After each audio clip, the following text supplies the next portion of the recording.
All right. I think I'm all set. Okay. Yes. I think everything is all set. Okay, let me turn this off. This is killing my frame rate. Oh my god. All right. I love this music, by the way. Like, I can sit here all day on the title screen just listening to this. It's pretty good. I don't know if this is from, like, is this from the DMC5 game, I wonder? I don't know. Or is it just, something that we made? Not we, but PGR made. Or Kuro Games. It's like an arrangement that they made. That sounds so good, by the way. It sounds so good. It's only on the main screen. It's so sad. anyways. I need to do my dailies. Okay, let's go. Hello there, everyone. My name is Iblis Fleer, Future Demon Lord, and welcome to PGR. Back to PGR. Oh my god. Yesterday, man, that, what was it? I forgot. Wuthering Waves, yes. Oh man, that new area was really impressive, I gotta say. Really impressive. I'm a little bit sad though, because I had to do like 100% run again. I gotta go 100% to new area. That's gonna be interesting. 100%ing the new area. Did I do my chores? Okay, send them off. There it is. Nice. I wish I could just auto-select that, but I guess you can't. Let me grab that. Got my coding sketch. Oh, actually, it's a new month, so that means... Oh, yes, sir. Let me get those bad boys. It's such a shame. You can only get 10 of those per month. So sad. Oh, well. Let's go ahead and grab this bad boy here. Nice. The dorm still has something here. I didn't do this. Okay, there we go. Nice. Grab the top up. Let's see. Oh, it's so sad. We only get one of those now. We used to get 3. Or 2, was it? I think. Well, I guess 1 will do. It's not a bad deal. It's not a big deal overall. So that is nice. Let's go from the fortune machine. Thank you. And what else do I need to do? Missions real quick. Do one of those. BP. No, I don't need to do that. All right. I guess it's time. It's time to start. I'm still kind of sick, by the way. But I'm going to tough my way through this. I'm kind of sick. A little bit still. I got like the cough still. But I'm going to try to hoof it through. We're going to hoof it through. But what happened last time? Okay. If I remember properly, it was... We were given a transmission to go over to the moon base to go to the 0-point reactor. And then we jumped to Karina's POV, where she was invited by Kurono, or to have to work with Kurono to get the station back. And she accepted, of course, and she got the Sire frame. And from there, we went through like a test run or something. And then we stumbled into Luna, who was inside a chamber or something, I think. So this is going to be interesting. Where we go from here. How exciting. And we have a new divide. I wonder why it's called a new divide. All these chapters, they always have like a meaning behind it. Her last bow, a new divide. Before that, the last spark, the everlasting beat. Yeah, it's got to be something big here, but I'm going to find out. All right, enough stalling. Let's go. 1905. Gazing into the night, perhaps humans are still as naive as children who wonder the moon, but one day they will transform science's power into a new form of hope. Oh yeah, that's right. There's also what's that one girl's name? What? Teddy. Yes, Teddy and her brother. That one guy in a pink suit. Interesting. All right, let's go. Oh, we already started for Lula. All right. Yarha is adjusting the data on his terminal in the dimly lit construct laboratory. Projected before him in the hull screen is a white-colored construct slowly taking shape. Ever since he took the assignment to design a new specialized frame, Yar has always had to stay in this room. Even with how focused Yarha is, the slightest breeze or movement around him makes him double-check his surroundings before returning to his work. It's alright. Just drop the pen. He is cruelly scared of a girl on the center of the laboratory, the Ascendant Luna.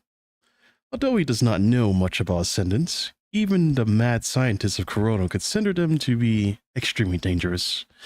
For no particular reason, he recalls the other white construct who startled him and passed during his first test. Damn it, I really should stay away from that anything white next time. Well, I hate to break it to you, bro, but you're in a white lab coat, so are you scared of yourself? Scared of your own shadow? His gaze lands on an unfinished white construct in his terminal, and he sighs. I guess I'll have to leave Corona after completing this frame. Hey. Ah! Right as Yara is about to dive back into his work, he is startled by a greeting from behind, so much that it makes him toss his terminal away involuntarily. But luckily, the flying terminal gently lands on the ground and Yara is reminded of the moon's lower gravity. Seeing his terminal still intact, Yara finally has time to check who greeted him and finds Karina standing there. Karina, why are you here? Karina picks up the terminal from Yara, and she notices the frame on the screen. Hey, is this design supposed to be for the new specialized frame? Yeah, I mean, it's different from what we planned. With the data we got from this agent, the frame can absorb the punch device in a large area before eliminating it with the Omega weapon inside. And I thought you people from Corona would have kept this a secret. Well, given the guards what you're in, it means Collins is fine with whatever you do. It seems so. After all, he needs us to maintain the Omega weapon. But there doesn't seem to be a reason to turn it on. Ever since Luna woke up, she has not put up to any resistance despite her indifference, providing Yarha with the data he needs for the specialized frame. No, there's plenty of reasons. Please, make sure it's working properly, Karina. Oh, it's fear. Fear of the unknown. No one knows when the white girl, the gentle girl, before them will turn into a bloodthirsty monster. Yes, it is pretty true. Hi there. Hello there. Hello there. I don't even know what I'm saying. Why am I saying it like that? Hello there. Wait, I should do the Markiplier way. Can I sound like Markiplier? I don't know. Hello, everybody. My name is... Okay, no. Forget it. But hello there. How's it going, Danny? I can't. I'm still kind of sick, though. But I will be fine. I'm going to tough it out. If I had to take breaks, so be it. But I'm getting through a chapter, one way or another. Oh, his fears for the unknown. Well, I read this, actually. Okay. Seriously? Why did you take a job if you're so afraid? Because the person using this frame is someone I knew. I want to do my absolute best for her, right? You know, you might know her, too. Yara opens up the list of testers for the new specialized frame. And the first and only person on it is Nord and Liv of Grey Raver. Huh? Liv? Why is Liv on there? Is this before the time? Liv? I thought the Grey Ravens were still on the surface. Why would she? Well, they're trying to get Liv and her Commandant back to Babylonia so they can perform adaptation on her new treating on the Commandant. Liv will need to connect to her Commandant when she activates her frame. All good here? Hope you're doing well? Thank you. I am actually doing well. I am doing quite well. Well, at least I'm not horribly dying like last time. Though, at the same time, though, I would say I'm not dying, per se. It's more so it's hard to read. But here, I guess it doesn't feel too bad so far. I hope we can make it through the chapter. No, I'm going to make it through the chapter regardless. I am not missing another day. But the Commandant doesn't wake up in time. Karina remembers the previous files from that without a Commandant with high adaptability to stabilize the mind of a new specialized frame. The user of the specialized frame will suffer from unknown mind illness and die in 3 hours at the latest. Liv, does she know about that? Yara nods solemnly, answering Karina's question. For the people with her, for the entirety of humankind, she still chooses to become this necessary sacrifice. She hasn't changed at all. not hesitating to put others before herself. Yara takes out a small bullet shell from his pocket. Once a symbol of his cowardice. It now gives him courage. So, I'm going to do my best to help. After all, it's rare to work on something righteous like this in Corona. Yara scratches his head and as he closes his terminal before leaving Karina behind, telling her he needs to submit some reports to data analytics. Is that a necessary sacrifice? Karina knows that no one wants to sacrifice anyone willingly, but there is no other way, and we cannot help it. Humanity is simply facing an impossible choice. If it were not for Liv, it would have been Lucia, Bianca, the grave commander, or even Karina herself. And still, Karina cannot help but think that this sacrifice is her fault. Or the fault of all humankind. They're weak. They've always been weak. So they need to sacrifice someone in exchange for hope. Humans have always been like this. There has never been progress without sacrifice. Karina almost forgets that there's still a frightening presence in this laboratory. Oh, she looks up and it's Luna, speaking, enveloped in dim blue light. The girl in the white looks ethereal. Countless humans stand in the crossroad of choice, sacrificing the fated few, surviving due to science built upon absolute rationality. You are also one of the few sacrificed in the name of science, aren't you? Karina remembers that what Colin said. Luna only became corrupted because the construct technology back then was flawed, and Karina's grandfather was the one responsible for the theories of construct tech. It doesn't matter to me anymore. That man said, I was simply unfortunate. Perhaps Luna does not care what will happen to her anymore. Be it unjust fate or consequences of her actions, Luna can't go back and choose another path. But what does that mean to you? The culmination of absolute rationality is now in the palm of your hand. Can it bring hope without requiring sacrifices? When Karina was very young, living in the slums where hunger and death stained the air, she also tried to be a well-mannered child and fit in with others. Oh, yeah, I remember that. I read the Karina interlude. Oh, that one was interesting. I still don't know what the deal was with that old man, by the way. There was like an old man in that one, and I don't remember who she was to him. I think she was calling him grandfather or something. I don't remember. Yeah. Oh my god, the interludes that come into play. No matter how hard she tried, however, it always ended up in a fight. Queenie was used to wonder about the similarities between her and science. If the developments in her constant brawls were simply a curse of destruction, destroying nature, the earth, and eventually themselves. Oh boy. Oh yeah, that's him! That's him! His name was Kawan. That's his name. Oh man, I forgot. Hey Karen, look! It's a full moon tonight! It's been 29 days, 12 hours since the last one. No, it's been 29 days, 12 hours, and 43 minutes.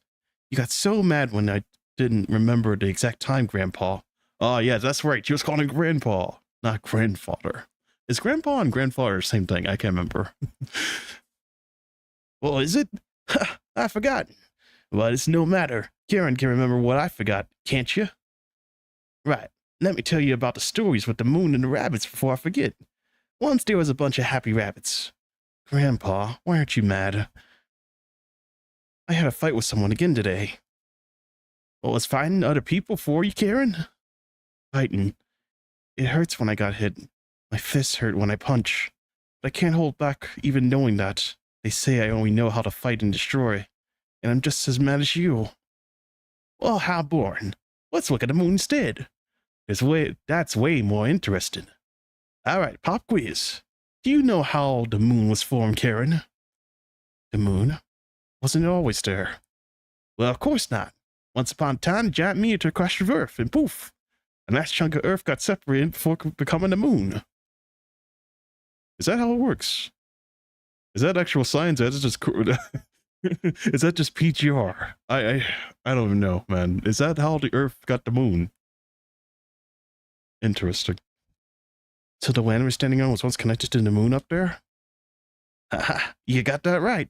There would be no moon without destruction. Isn't that something? So destruction isn't inherently a bad thing, you see. It's not just a moon. A theory says that the universe was just a laugh of singularity before it exploded and created everything beautiful. So the greatest power of us all is actually explosions. Ha ha ha. Oh, I see. All right, on to the next question. Hold on, Grandpa, I'm not ready.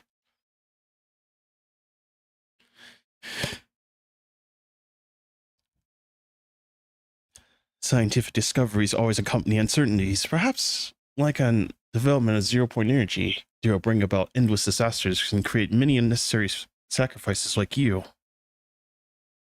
Akrina smiles, meeting Luna's gaze. Perhaps we aren't strong enough yet, but our best researchers are as naive as children who wonder about the rune. But the knowledge we amass is not for nothing. But one day, we will transform science's destructive power into a new hope. Luna can't but smile. This is the first time she feels human to Karina. Unwilling to give up hope. You're as stubborn as my sister. Lucy and the others still fighting on the surface. I'm not going to lose to them. The warriors' battle was coming to an end, but the engineers' fight is just about to start. Oh my. It's just about to start, huh? Well, I gotta go to the other side. Side, always in character, 1916. Even without script or rehearsals, the moment an actor steps onto the stage, he must embody his role. Oh my, are you talking about Roland? I knew it. He's the only actor I know in this game. Who can doubt that in times to come, when the hugest... Wait, I can't read words. Who can doubt in times to come, when the true history of my famous deeds comes to light, the wise man who compiles them, when he begins to recount my first sally to early in the day, will write in this manner. No sooner had... what is that word? Rubicund? Rubicund? Okay, whatever. Apollo spread over the face of the wide and spacious earth on golden strands of beauty's hair. No sooner had diminutive and bright-hued birds with dulcet tongues greeted in sweet, mellifluous harmony the advent of rosy dawn, who, forsaking the soft couch of her zealous consort, revealed herself to mortals through the doors and balconies of the mansion. I don't have no idea what this guy is on about. The famous night. Flipping the page, he finds the rest of the notebook blank. The rough pencil marks coming to an end. The fate of the notebook's owner, unknown. Much like the rest of the story transcribed. Roland turns around and looks at the scorched earth behind him. Perhaps a group of hetero creatures or some powerful corrupted swept across the crimson land, destroying everything but the small notebook. And finding a burnt tree trunk, Roland sits down and tears off a piece of blank paper from the book. After some thought, he quietly places a small object above the paper before folding it. A girl walks out of shadow, curious about how Roland keeps folding the paper in his hand. Oh, Cinderlick. It's been a while since I've seen you. Hey, what are you doing? Roland smiles and gives the paper one final press before standing it up on a burnt branch in front of him. It is an origami rabbit. Well, can't you tell? It's a rabbit. Do you know what a rabbit is? Cinderwick looks at the paper bunny and frowns. I know what it is, but is this a rabbit? I think I did a pretty good job. It's a small and white with big eyes and long ears. Isn't it adorable?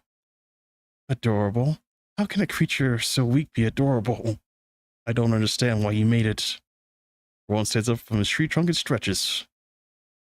Maybe I was bored. Cinderwick has no idea what the man before her is thinking, but she does not need to know. It was Mister's idea to keep him with him, and Mister is never wrong. Mister is looking for you. Come, he told me. It's your reward. Warren's gaze shifts a little bit, his expression remaining the same as if he is performing the role he has always been playing with ease. Someone whose thought is inscrutable.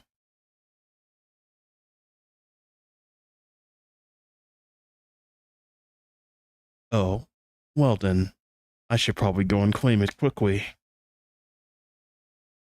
Following Cinderwick, Rowan takes one look at the organic rabbit on his branch before he departs. And he retracts his mocking smile. I'm counting on you, Lady White Rabbit. Mister, I brought him here. The man facing away from Cinderwick is looking at the night sky, seemingly deep in thought. Hearing her, he nods and turns around. Hello, Mr. Von Gut. It seems like you haven't forgotten our deal. Well, of course not. A fair exchange is key to partnership. Your work has earned you a reward. Rowan smiles and gives Von Gut a gentleman bow. Oh, don't mention it. It was what I do best. Still, I can't help but wonder about those two monsters created by Hedro Hive Mother. It took so much effort, but Babylonia's new weapon seems to have kept him at bay. That is arguably the best answer humans can come up with, given how desperate they are. But after all, they do possess an ace up their sleeve. Oh man, not an ape. They do not possess an ape. Oh man, that would be interesting. You know, I wonder, will I don't even know what their side is called, honestly. Will the Ascendants be able to handle one gorilla? As I know it's like a thing out there right now. It's like 100 humans versus one gorilla. Do we send one gorilla after them? I'm pretty sure they could take the gorilla pretty easily, honestly.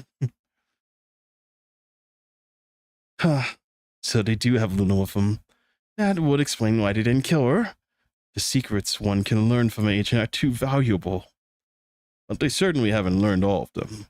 Otherwise, they wouldn't have created that imperfect construct. But the more they learn, the closer they are to their demise. Rowan shrugs, unconcerned. He leans on a random tree that looks steady enough, asking a question he cares about the most while pretending to be indifferent. So, our dearest Luna, where is she? Vongut seems to have expected Rowan's question, and he has an answer prepared. Luna is kept by the humans in place, so we can see but cannot touch. What is that? A riddle. I wasn't expecting you to make it difficult for me. But wait a minute. Rowan quickly realizes what Von Gut said. It was not a riddle, but a fact. A fact that Rowan sees every day but ignores. Rowan looks to the sky. The moon shines, casting a light on his face. The moon? Luna is on the moon. Please, Von Gut nods, and turns his gaze toward the moon as well. Yes, she's currently locked away inside Babylonia's Luna base. It was once a research center for Babylonia's main engine. Now, people have restored the zero-point reactor there, using to create omega weapons that are lethal to the punishing virus. Rowan rubs his chin and ponders. He glances towards Cinderwick on the side and smirks, having come up with an idea. I don't know how you found out about this information, and I have no way to prove it. If you say Luna was under the Mariana Trench, I wouldn't be able to go there either. Isn't that right? Mr. won't lie to you. If he says she's on the moon, then Luna is on the moon. As for how you get there, Cinderwick takes a look at Von Gut, and he nods in return. Voodoo. Maybe you shouldn't explain. Right as he says that, a large shadow shrouds the Wait, what? A large shadow shrouds the three of them above their heads. The figure who eventually lands is the transcendent Voodoo. Oh yes, I remember you. You have like two heads or something. I think there's like one in the back or something. I don't know. Loki found the abandoned city 20 kilometers to the east where quite many Babylonian soldiers were gathering after catching a soldier to investigate. To play. Paid with him until spilled his secret, then blood. Voodoo's voice seems to become metallic and sharp. There seems to be some form of personality breakdown due to the mind defect of the humanoid hybrid construct. There is an intact space shuttle underneath the ruins of the city. Those people are still trying to board it to return Babylonia. I believe that model is capable of traveling to the moon. I see. If we can get to that ship first, we can easily go for a droid ride to the moon. Von Gut turns back to Rowan. Rowan can't tell how Von Gut feels underneath that mask. Luna's currently being blocked by the Ascension Network. She has lost power of an agent, but not her status as one. It's a peculiar situation. Her survival has certainly given humans an opportunity to cheat, which would hinder the Ascension Network. That is why I want you to rescue Luna from the humans, and as she can't be saved. Good nods to Sendoik, signaling her to take out the prepared sealed case. Prepared. Can't say words. Oh god. Luna cannot be allowed to exist. Not her body, not her mind, not even the idea of her. Ron takes out a case and opens it. Inside, he finds a container filled with crimson liquid. A slice of constantly mutating pale flesh submerged within. This is the remaining stem cell for the heterohive mother who birthed the twins. It can grow infinitely by devouring all kinds of matter and energy. An unexpected byproduct, I'd say. It's not very intelligent, but it can tell friends from foes when controlled, and that's good enough. So, you want me to use this thing to remove Luna? You're correct. When you believe you cannot save her, or... Von Good's golden pupils stare right at Rowan as he stresses his remaining words. When you believe Luna as an agent is no longer worth saving. Rowan chuckles, putting the container back inside before holding the case. So, when do I leave then? Rowan asks Von Good, pretending to be sounding casual, but he is surprised to find Voodoo answering him. Not I, we. Oh my. You're gonna be traveling with that thing. Oh god. Ah, Voodoo. One more crazy chick of Von Good's roster. It's like he collects them. Yes, that is pretty true. I'm not gonna lie to you. He has... That's like all he has. Although, I guess like there's like Roland, and then there is Gabriel? I think those are the only dudes he has, though, isn't it? He doesn't have any more. Just a bunch of crazy chicks. Oh man, it's crazy. What's that one girl's name? I forgot her name. From the Anatomy chapter. That one girl with like the heart on her chest? I forgot her name, honestly. Although she's probably the most craziest I've ever seen. Whoever that lady is, she's the craziest of all the girls that I've seen in this game. I don't think they get worse than her. The message is quickly read through. The vessels then crushed gently in hand, becoming one with the ashes on the ground. She glances the direction where the somewhat fresh footprints disappear before making her way east in haste. Meanwhile, the unfolded origami is placed back on the branch. Its form, once again a rabbit. But perhaps the folds will never look as they once were. Oh my, Alpha's here. Interesting. Of course Alpha's is like roaming in the shadows. See you later. Or not. I don't think I'll see you again, but still, you see you. Play story. Let's go. Knock, knock, knock. Someone is knocking on the door to the bedroom in the dead of night, albeit very gently as if trying not to startle the people inside the room. Not getting any response, a girl with black hair pokes her head from behind the door. Lucia? Not expecting to get discovered, the girl looks at the mother, her large eyes blinking. Oh man, how interesting. Yeah, I remember this room. It's from, their room from a long time ago. Luna and, Lucia. This is their room. I remember playing a story. I think it was like a side story or something. I was playing from like Cerberus' perspective. We were playing in like the... I don't know, Corona had us like in this kind of like box, and we did a remote connection to like the Cerberus squad. Yeah, I remember coming here. Did I wake you, Mom? Lucia's mother simply smiles and waves at her. Come on in. Look at you sneaking. What? Sneaky? Yes. Look at you all sneaky. Like you're about to steal some snacks. Embarrassed? Lucia walks in with a picture book in her hands. You want a bedtime story? Come on then.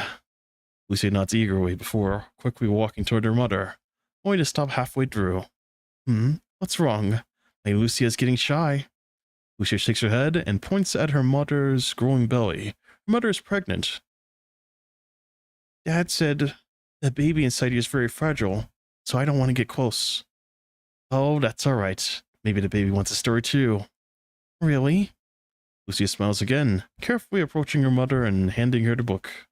And seeing how funny Lucia looks. Both Scared and curious, Lucia's mother grabs her daughter's hand and places it on her belly. The gentle movement inside her mother can be felt with the hand, and for the first time, the young Lucia truly feels the existence of life. Mom, something's moving. It's moving. Her mother smiles, holding up a picture book before frowning. Ah, the story of the moon and rabbits again. Have you heard it enough times from your dad already? But the baby hasn't heard it before.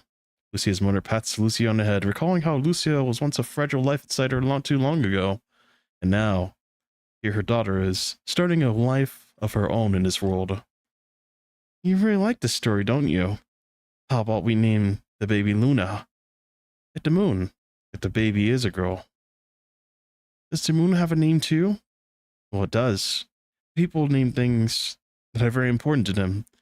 You like that name, Lucia? Luna. Luna. Lucia recites the name silently over and over again. You're going to be a sister. Whether the baby's a girl or a boy, you gotta protect them and be their role model, okay? You have to walk the right path and be a good person.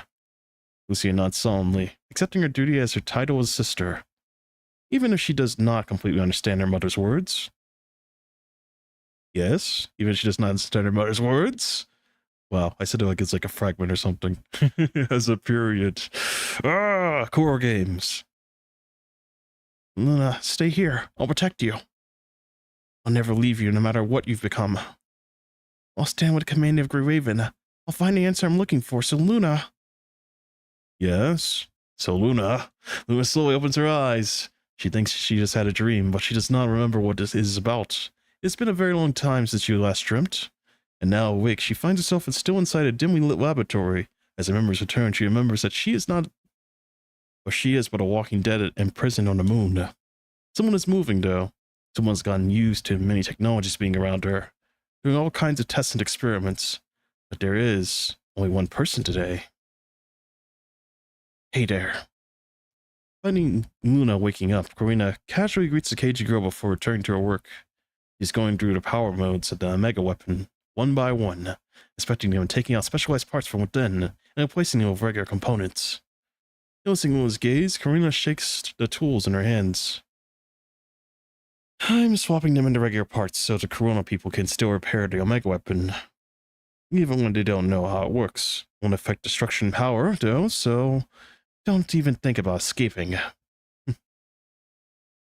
I'm going to try to conceal as much of the Omega weapon's technology and data as possible in the case of Corona before the people find out about them in the future.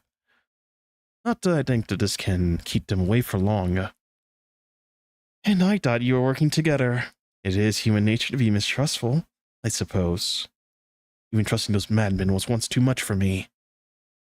I don't want anything to do with them in the future. Karina hesitates for a second before deciding to continue. Fighting the surface is over now.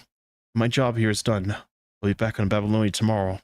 Luna takes a look at Karina, seemingly unsurprised. She has guessed so from what Karina said. Is that so? Given how relaxed you look, I reckon the humans have survived another calamity. They have indeed. Sorry to disappoint you. The specialized frame we built with the information we got from you made it in time and lived toward the battle like a ray of light, saving everyone on the surface. Karina bites her lips without realizing it, chuckling wearily. What a weird word, by the way. Wearily. Is that how you say it? I'm gonna swear, I'm gonna search on like Google Translate later. How do you say these words? I swear, I know English, but I don't know what they're saying. It's cooked. I don't know, man. Still, it was a Pyrrhic victory. More people were killed by the hetero creatures, and more homes flooded by the red tide. Regardless, we kept a spark of smite. Wait, what is it? Huh? Regardless, we kept a spark to fight back at the very least. The power that we created, the science created, has saved everyone for once. A task force took a large hit, but everyone survived, and even the Grey Ravens, who were the most injured. Grey Raven. Yes, that is the team that Lucia, her other sister in Babylonia, and the commander that dragged her from the polyphage belonged to. Luna, or Lucia, is still alive, and she saved a lot of people. Luna knows more about how weak the humans are, so she is even more surprised to witness their strength time and time again. Even after all the despair she's been through, Lucia is still fighting for hope. Well, of course she is. Karina fixes the last component before stretching her arms. Lucy is strong. I know it better than anyone. As her true rival. As long as someone believes in her, she will stand and defy any kind of fate. I'm impressed by her. But I also want to suppress defeat her. Perhaps I couldn't do it before, but much like humanity's battle with the Punji virus, no one loses forever. Ungrounded confidence and unfounded convictions.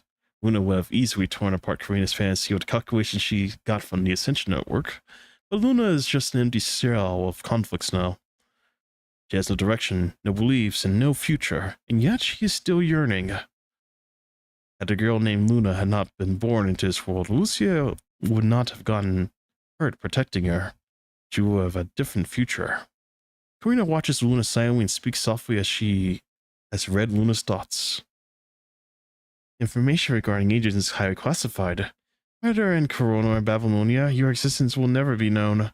I suppose no one will know what has happened here. Not even Lucia.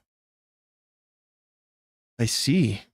I don't think the name Luna needs to exist anymore. Luna smiles without realizing it, as if she just said that the best news she could have hoped for. What? The best news she could have hoped for. Interesting. I don't think I'll see you again, but still, see you. See you. The laboratory returns to silence after Karina is gone. Luna opens or closes her eyes once more. Perhaps time would pass more quickly in her dreams. Not the undying agent. Lucia. Oh my. I swear, these are going by so fast. I swear, they're usually like longer, no? Well, I guess it's because I'm so used to Cinder Burns, and oh my god, I'm still thinking of Cinder Burns even now. Cinder Burns was so good, I gotta say. Oh my god. Let me give him some water, one sec.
Alright.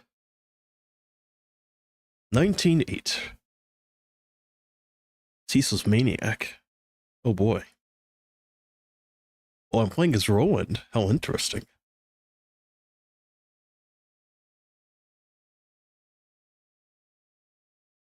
Hey, are you sure this is the right way? And why aren't you flying me there, if you have wings?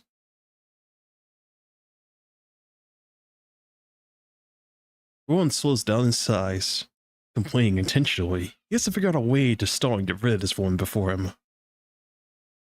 Fine by me, as long as you're not worried about falling from the sky and turning into a piece of junk. Oh, come on. I'm your comrade, aren't I? Is that how you treat your comrades? How concerning. Boy, you're not one of us. You stay around Mister because of your own agenda. We've never considered you as our comrade. So why do you insist on finding the agent? She's lost our power. She should be worth nothing to you. Everyone smiles. When Voodoo's inept probing, he is sure that this woman is here to keep an eye on him. Instead of accompanying him, her acting still has a long way to go. Luna has lost her power, but not her status as an agent, which means Asnet hasn't completely rejected her. If I can find her, perhaps I can find a way to obtain that status from her. And there it is. The perfect lie, always an ounce of a falsehood, a shroud of truth. Now he just needs to find out if Voodoo will be convinced. You? Madness. More so than us. Is it now? At least I think a decent goal to aim for. Otherwise, there's no fun in staying alive. Voodoo suddenly stops. Everyone also pauses. Did she find out? Oh no. We're here. It's underneath this ruin. Everyone observes the surroundings quietly. Nothing's out of the ordinary, that said. There are plenty of opportunities on their way for Voodoo to strike, had she wanted. Finally, what a terrible journey it has been. We would have been here sooner had you stopped complaining. Rowan shrugs dramatically before following Voodoo into the ruins. Oh boy, we're getting into it already. Visitors, welcome to Islam, the Eternal Engine. Oh man, not Islam. After the cinder burns, man, I don't want to see Islam anymore.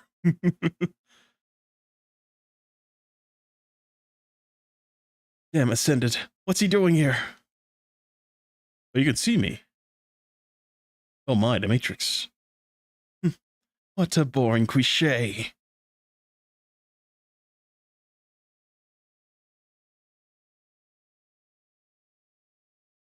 Ascended's come to unleash destruction. What are you expecting?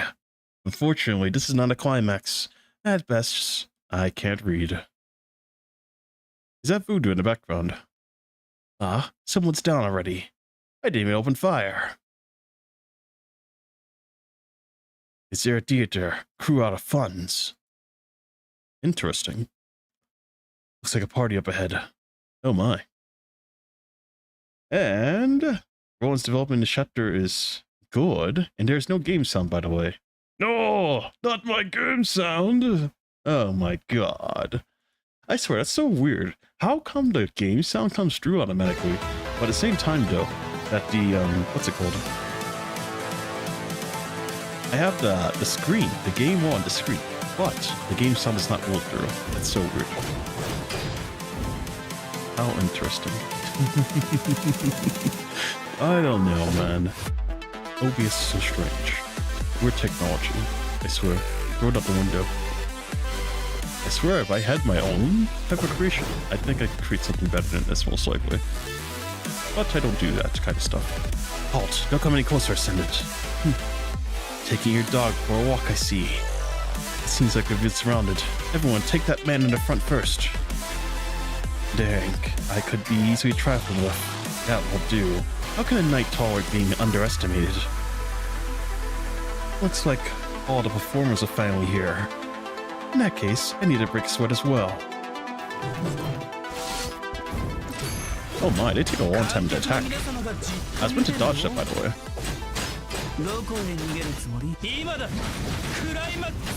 Yes, imada climax. I wonder what's the most optimal way to play this guy. He's actually kind of strange. You attack, but then you have like, oh, wait, dodge. Look at everything. Looks like I underestimated you. It's hard for an actor to get excited with such a boring prey. Move to the target point.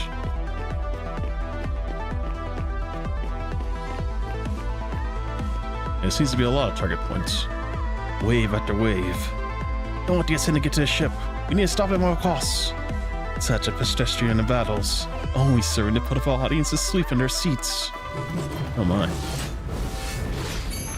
Dodging a little bit too early, by the way.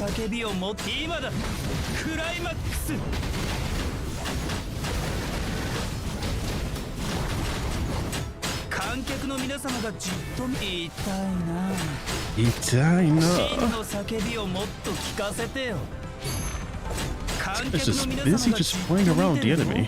I don't know.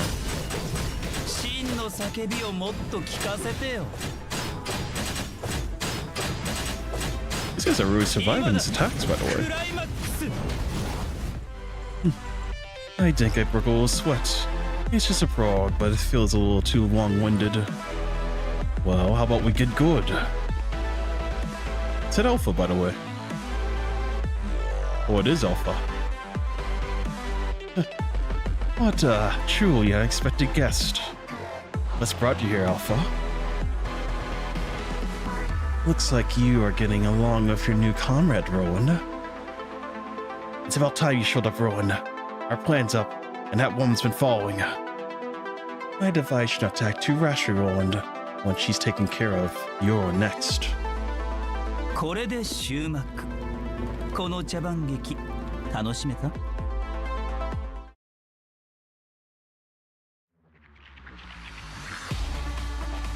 You're dead. You're dead.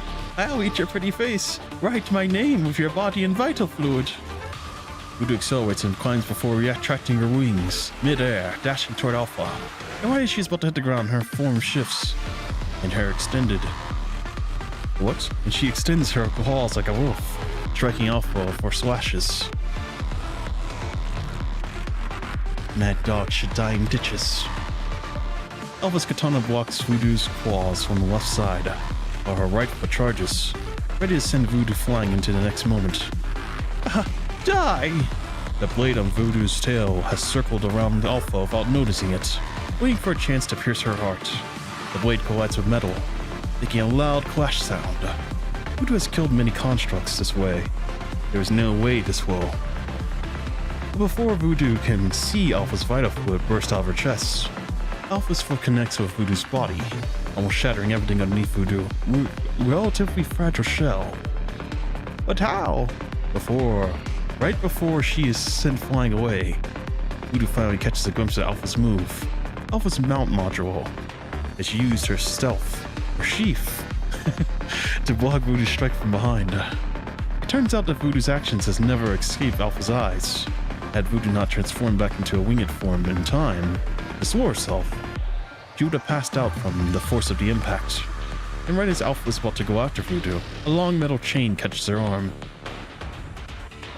Roland? Sorry, Alpha. I can't let you mess it up right now. Roland tries to fling Alpha off the platform with her chain blade, but she grabs a hold of the chain and pulls him to her instead. In a split second, the two meet. Alpha quickly whispers something into Roland's ear and stuffs something into his hands before grasping his collar and tossing him toward Voodoo. Out of my way. I won't let you hurt Luna. Roland stamps the ground, or so it seems. In fact, he's not injured at all. Roland, take the stem cell and start the ship. You must complete Mr.'s mission. His task. Voodoo stands between Alpha and him, not realizing that Roland has been focusing on something else. Oh, and what about you? She damaged my frame. Lister built me this frame. I'll kill her. Alright, I gotcha. I'll be on my way then. Good luck. Roland leans backwards, giving Alpha a casual smile at the last second.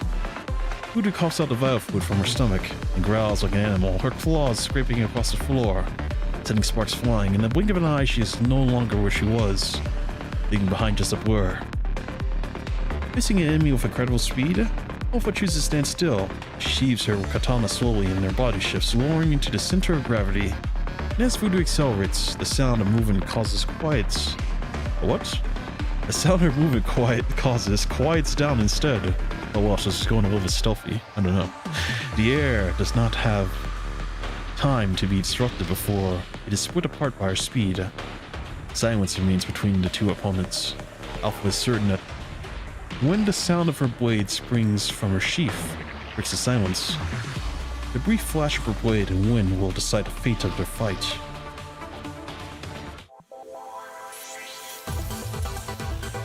I wonder what she handed Roland and what she said to him. Is he on their side now, or is he still fighting for Von Gut? I have no idea. Quite interesting. Disastrous omen, though. Oh, I'm playing as Karina. Interesting. All our equipment is packed and the 0-point reactor has restarted. The Omega weapons are entering production. And the duty of the engineering force is complete. It is now time for Karina and her team to lead the moon. Karina takes a look at her workplace for the last moment. What? I'm confused. No, not moment. Month. Karina takes a look at the workplace at the last of the month one last time. From the unknown site to the familiar space it is now, this place has been nothing but memorable. Teddy. Interesting. Rowan always followed his own thing. I don't think he was ever on Nugget's side. Nugget? Nugget's side, huh? Is that what we call him now? I would actually prefer that, honestly. Please. Can we call him Nugget instead? Is that like a solid thing? Because I'm tired of calling him Von Goethe. What's that? Is that German, by the way, or something? The way his name's pronounced, I have no idea what his name is. I'm curious, like, what's the pronunciation of his name? I swear, I feel like I'm like mispronouncing it somehow. It looks like a lot more fancy in a way, but I have no idea how to say it. He's just a Luna simp? Is he actually? You know, originally I thought that he was originally, I thought Gabriel was a Luna simp, but at the same time though, he's not a Luna simp. He's more so the Ascension Network simp. Man, that guy, he is like all the way for the Ascension Network. He'll do anything for that. Yeah. But Luna and Rowan, actually, really? Is that it? I thought Rowan just wanted power. That's what he said to Von Goethe originally.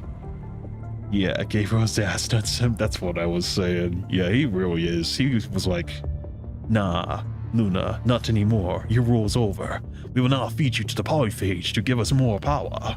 All for the Ascension. What is the deal with him, by the way? Why is he like really care about the Ascension Network that bad?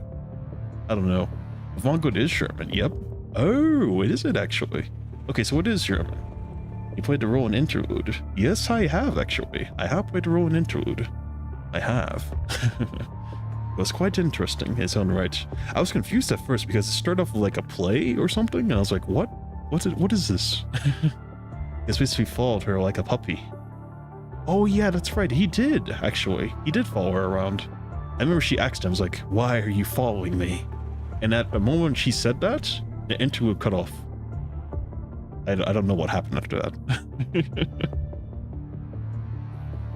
Unless there's like a secret story there, which I just messed up. Because I know like in the interludes, there's like a secret hidden part of the story. If you do something different in the story, I might have not done that thing. I might have not done it. I don't know if they have them or not. Is it on every one? There's always like a secret that you gotta do. It's like, I don't know what the secret is for that one. Interesting. All right. Teddy, though. What's wrong? What's wrong? Are you going to miss this place? What about requesting a transfer? I know a guy in a union who can pull some strings. You idiot. That's not it. Karina simply cannot fathom how the scientists from the Golden Age managed to design a zero-point reactor from scratch. Even after all these years, this machine carries humanity's dreams and hope is still equally moving. It might be a sentient only engineers can hold. What? It might be a sentient only engineers and makers hold. That's such a weird sentence. One day, we'll invent something more expressive than zero-point energy. It's not even nighttime and you're already dreaming. Before she knew it, Teddy also turns her gaze toward the zero-point reactor. Karina staring at her reveals an unmistakable smile. I suppose something like zero-point reactor can only be designed by those who can tell dreams from reality. And yes, there's a hidden story in his interlude too. Oh. Interesting. So there is one. Yeah, I don't know. It's like, I feel like there's something you're supposed to do in like all these. I just don't know what it is exactly. I'm sure it was like, I was playing like the interlude, and I know like on the last stage, it's basically you're chasing after Luna, but it's like a bunch of constructs in your way. I wonder if it's like you have to destroy the constructs as fast as possible and chase after her like quickly. You can't lose sight of her, because if you lose sight of her, then like, I don't know. I have no idea how to get it. Well, I'm sure it's probably like online somewhere. It's like, oh, here's how to get all the secrets and all the interludes. I don't have no idea, man. You know what's more tricky than that? Oh my god. Wow. Yep, I would have never figured it out. But yeah, I just realized that like there are those hidden stories inside those. Because I ran into like one for like Liv, and I was like, oh, there's a hidden story here. Wait, what? And there's one for Lucia too. On Lucia, as I remember, it's like you had to get to like the door without getting hit by those guys at the end. You're like all firing missiles or something. Yeah. I swear, there's a method to each one. I just wish I knew. But I guess it's like probably on YouTube or something. Or maybe like on Grey Raven site or the other. I have no idea. Yeah. There's YouTube tutorials on how to get them. Yeah, I figured. There are YouTube tutorials. But I wonder if it's worth it though. I don't know. I guess we'll see. If I don't know what it is, then like I'll probably go back.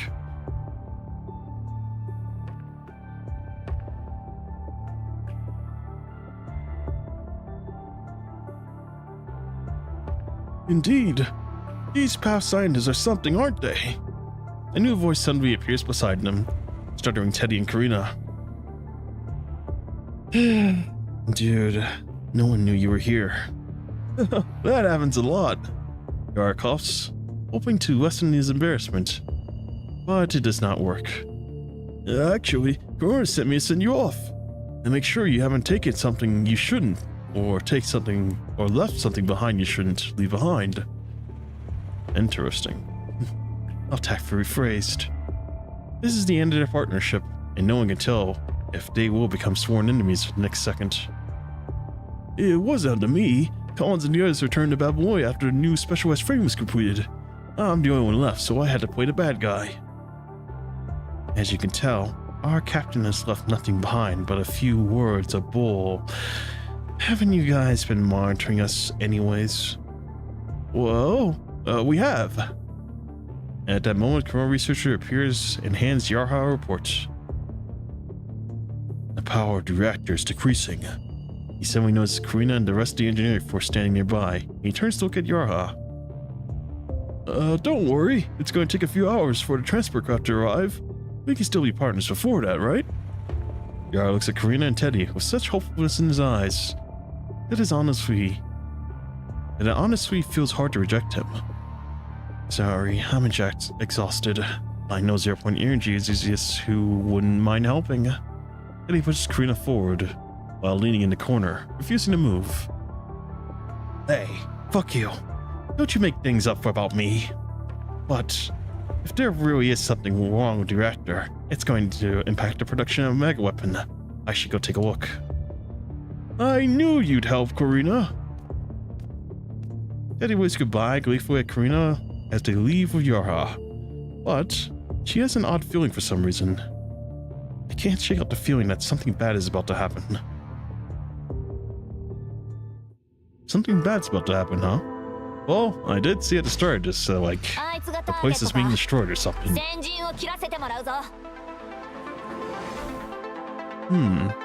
Advance to reactor access terminal. Good eye, mate. Oh wow, is this thing alive? Well, I can see it moving, by the way. I don't know why I said good eye, mate. What's up with me? Stop! Don't arbitrarily change the parameters of the device without approval. Out of my way. According to the schedule, you no longer have permission to access the reactor. If you know what's best for you, leave here as soon as possible. There's a power issue at the 0 point reactor if I don't fix it in time. What? The most important thing is to restore the power to the reactor. If you have any objections, go find Yarha. Engineering force grunt. Don't get all high and mighty on me. Oh, he got out the way. You don't want to be on the other hand of this hammer, buddy. Oh man. You Corona. Weapons down, hands up. Step away from the control panel. You aren't authorized to be here. You don't want to violate our agreement, do you? Who has the time for authorization like this? Our agreement clearly states that in an emergency I have a right to conduct temporary inspections of the 0 point reactor. If you're looking for a fight, I'm not one to be messed with. But at least it gives me a chance to test out my frame, so get a load of this. Oh my. Straight into an attack, huh?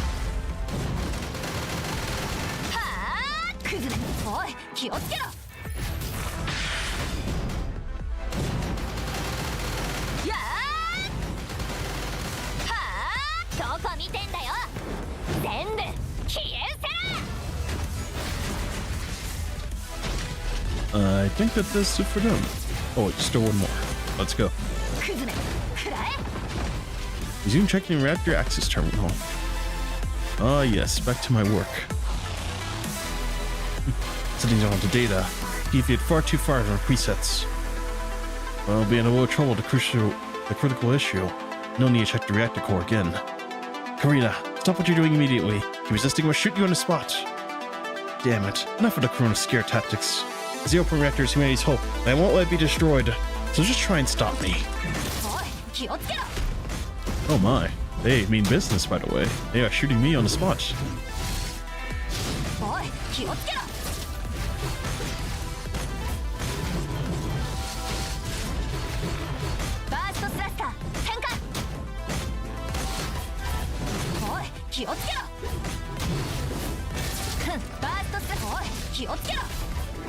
I forgot how to use this right now. It's so kind of weird.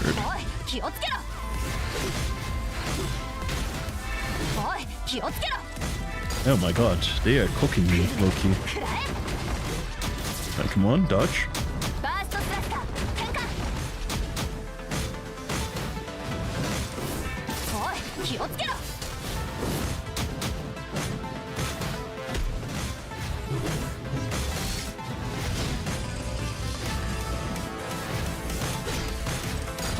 Let me see.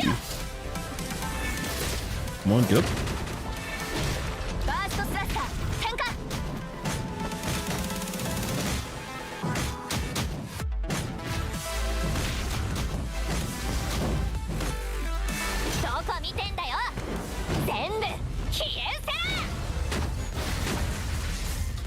Alright. It's nice that these things aren't attacking me. We're still buds. New response was Corona. Oh, wait, that was a cheap attack. Worked the attack. Worked the construct. Huh?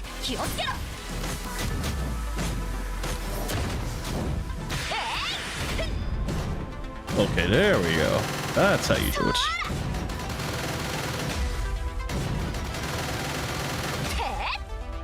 Although I'm not familiar, it's his whole basic attack, which is a 3 ping because she absorbs him to spin around. What about this thing at the bottom though? It says like 999. Is that for my signature?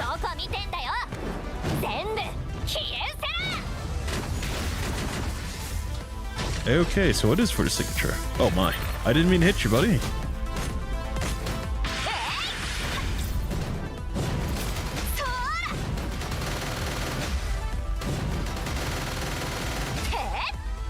Yeah, we'd be friends, bro.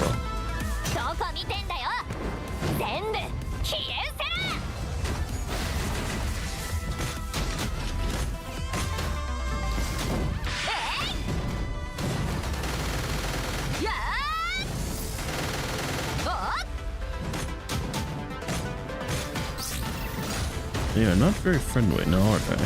Yeah, let's go.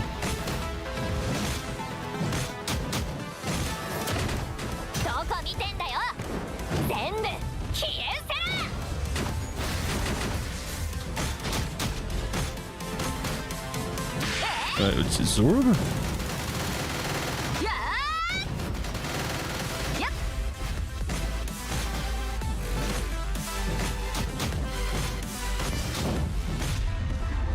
Okay. Now that was an ordeal.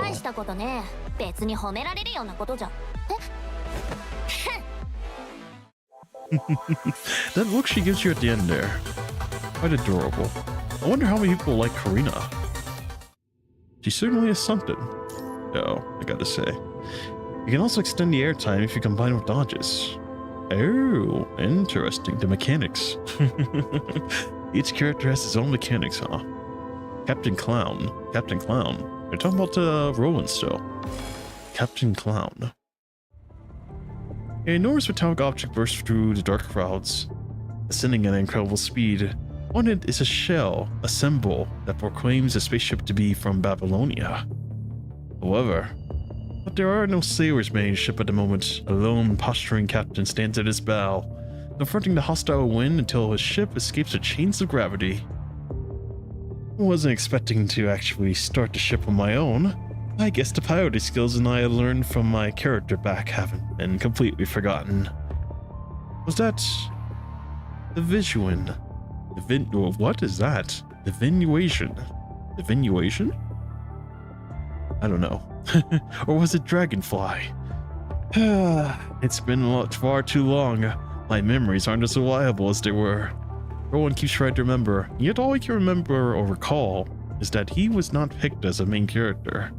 He might have been a talented child actor, but he never could become the lead. Maybe he still cannot be. No one considers him someone worth paying attention to, but why should he care? Even without a script or rehearsals, the moment an actor steps onto the stage, he must embody his role.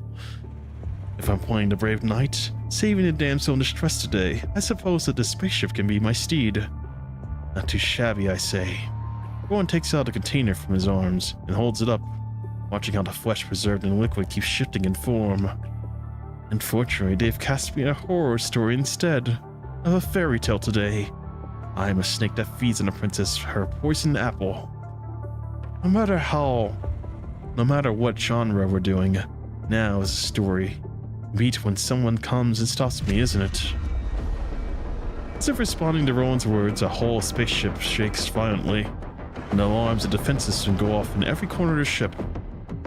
Alright. Now that's more like it. An emergency liftoff. The sudden appearance of a monstrous creature who has a side character left alone. There's nothing better than the plots of a solid B movie. But who knows where Rowan was hiding in a chain blade and shotgun? What? Who knows where Rowan was hiding his chain blade and shotgun? He draws weapons and prepares to stand, ready to fight the rapidly descending hetero creatures. That said, I don't think we're sticking to the plot regarding who lives and dies in this story. Am I going to be fighting in space, by the way? Oh man, with a chain blade. Am I going to be flying a spaceship, or are we fighting people? Now this will be interesting. I think I am actually not flying a ship. I'm just fighting. Alright. Only the hetero creatures on the deck. Yes, sir. Oh my, dodge.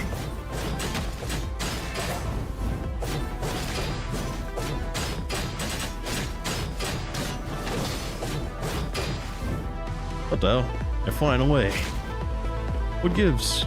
Oh wait, just one more.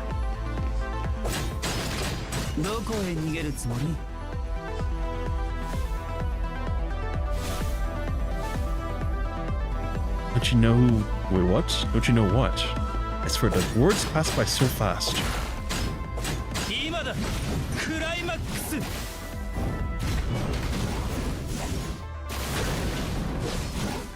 Great tide bubbles shimmering in the vacuum.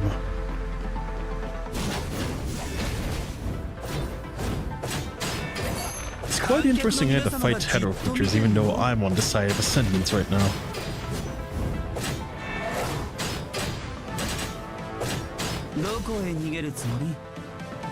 What a mess. Perhaps an opportunity to test out a secret weapon. Sees that they're testing under one's kin. I can't read a word that he's saying. Cast embryo on the target location.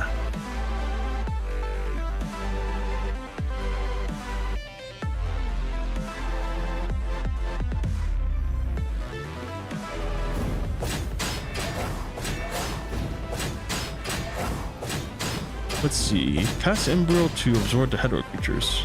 Alright, let's go.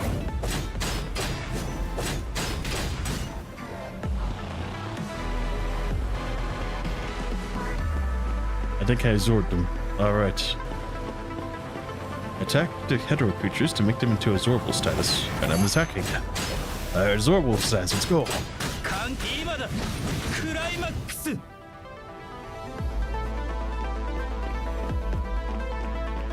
Did I get them? They keep respawning. What the hell? Alright, absorb. There we go. Oh man, so strange. Yes, embryo. Yes, I did. There we go. Alright, prepare to absorb. Oh, quick time events.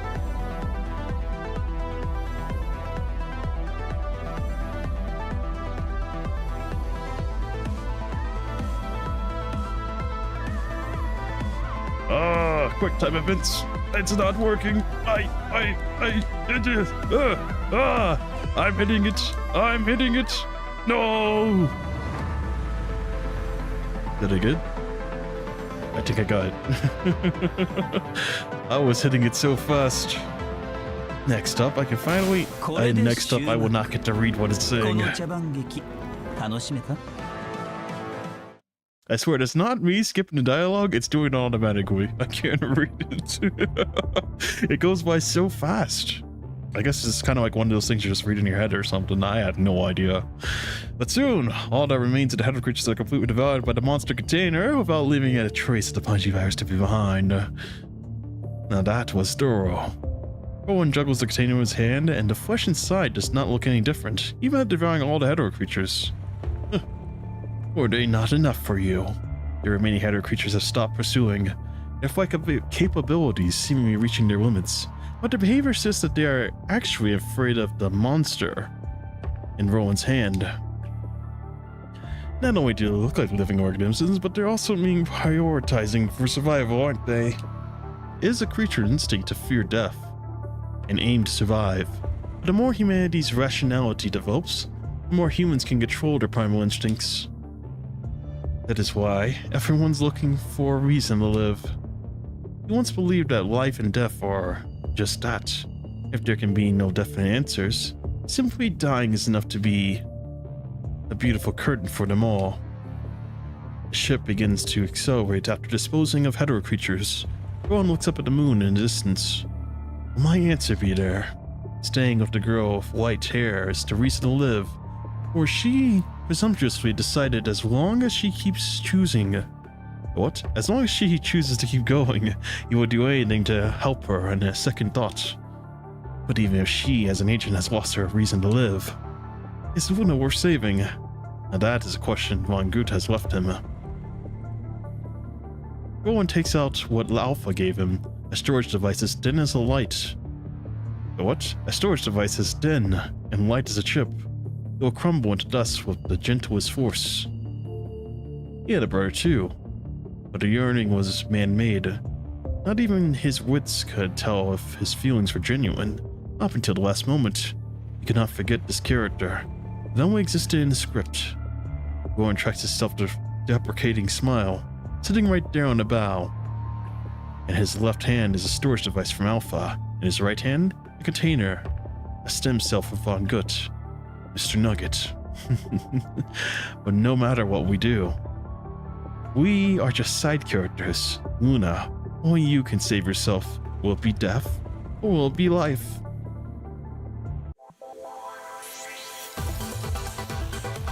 You know what's interesting, by the way, now that I think about it? Why isn't, Luna? Laurel? One of the Uniframes? Because isn't she like, I mean, she is for like, the Asnet side. Does that mean she should be like one of the Uniframes? That is kind of peculiar. It's like, we have like all the other Ascendants, they're all, you know, Uniframes. But her, she's like her own class. Yeah, I don't know. I guess overall though, it's not, you know, Uniframes are just Ascendants. Because I mean, there is like Hakama as well. So, she's not, you know, that. I don't know. She is a Uniframe though, but she is not, you know, evil in that sense. I don't know. Alright, Yarha. He seems to be dying. I wonder why. After lying on the floor, Yarha draws his pistol and keeps shooting at the corrupted before him, finally taking it down before it can reach him. What the hell? I'm not exactly a bad shot. I don't think now's the time you should be praising yourself. It's time to go over your load, bro. Before he can feel too good about himself, a gush of wind erupts before him. A giant metal hammer sweeps 5 centimeters above his head, hitting the corrupted that sneaked up behind him and sending it flying. Are you hurt, Yarha? Didn't think you had it in you. Well, I'm fine. Used to be a soldier after all. What he did not say was that Karina's swinging her hammer is way more dangerous than any corrupted. There are no serums in this place. It's going to be very bad if you get infected. Before she can finish, the end devices on her head suddenly stand, alerting her of the incoming corrupted. The claws of the corrupted are no match for Karina's hammer, and it is quickly hurled away by her swing.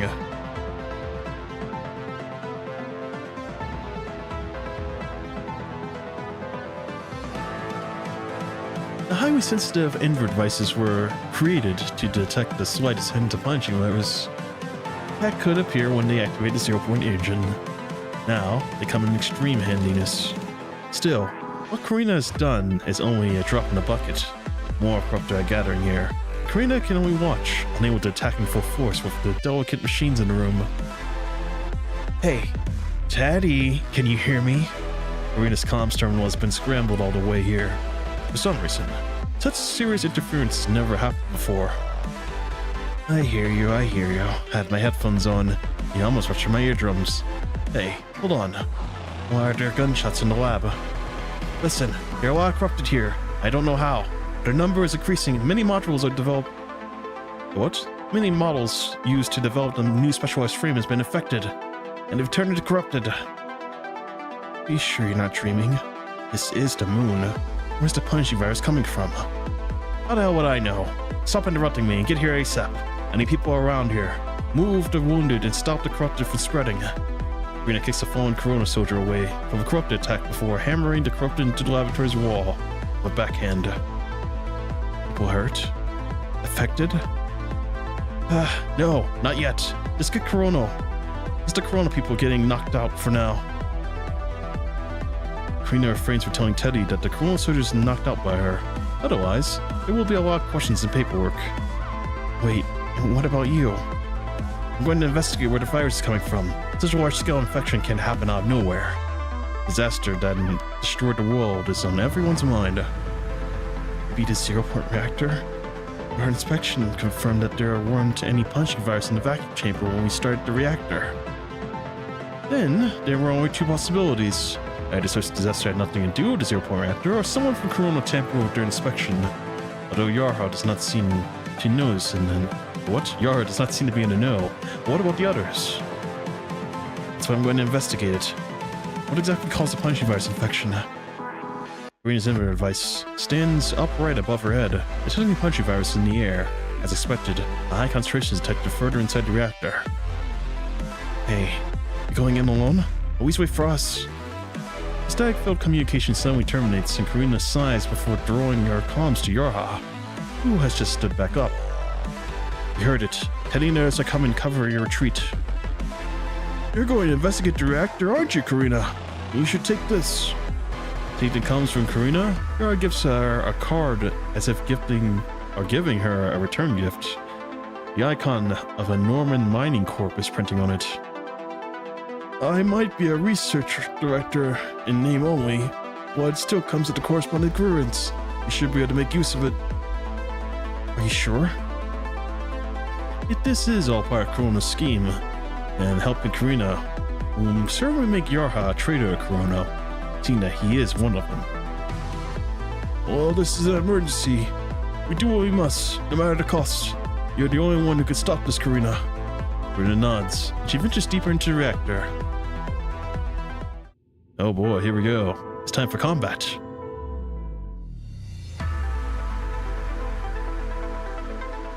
Once again, I can't read what it's saying. Advance to the next area. Alright. Ready. System protocol 343 in effect. Please wait for the engineers. What? I am an engineer. It's going to take more than brute force to break it. We just got a console in the center of the room. Ready. Uniforms has no relation to being an astronaut. It is pretty true. It does not have a relationship to it.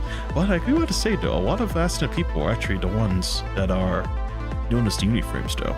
But anyways, view the operation instructions. Let's see. Did that give me a relief? Cut to my space utilization, space generating the system to my nose and the artificial gravity, special optimal. I have no idea what it's saying, man. Let's see. Each cap is unique. I swear, I'm not even gonna bother reading it. I give up. Oh man. I swear, I'm not even hitting it. System tips, it says.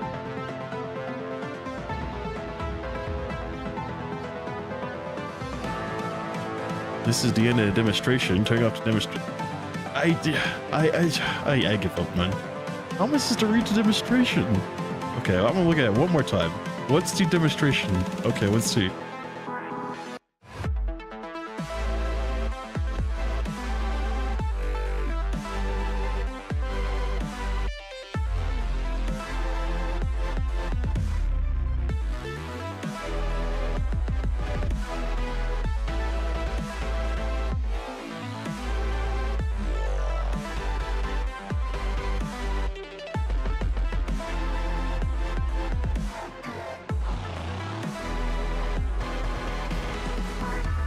That didn't make a lick of sense. Okay, whatever. I'm just gonna figure it out.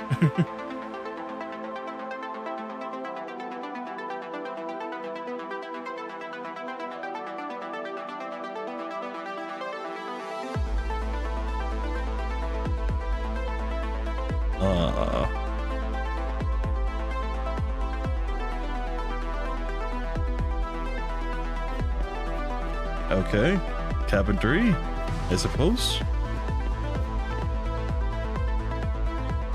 Anomaly. What's going on? Another malfunction? The gravity chamber is misaligned. Shoot the gravity chamber. We don't have a gun.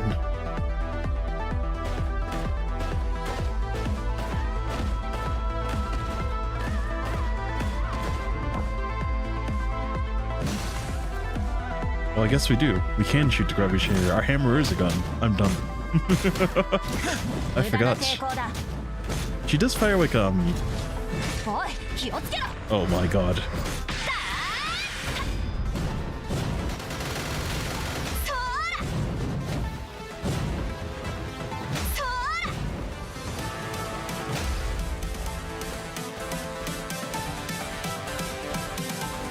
Okay, cabin 3 has been activated. Nice.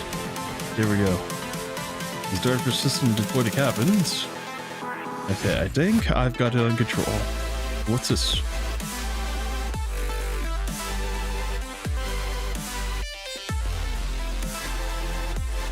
I have no idea what those are. Okay, let's go.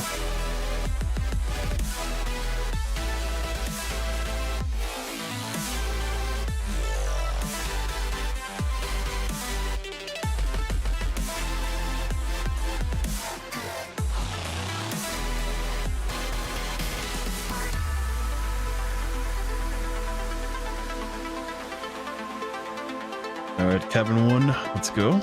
Advance to cabin 1.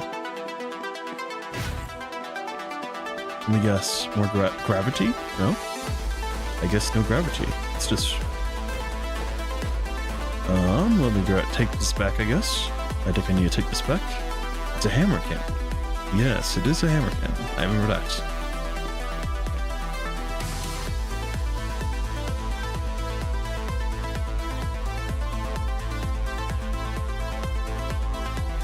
What? Oh, okay. Artificial gravity activates. Nice.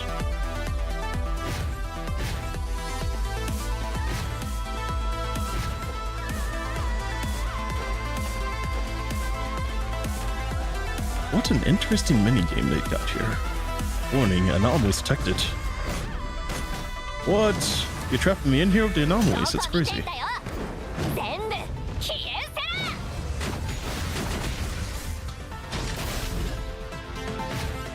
Well, I gotta say, they went down pretty easy, though.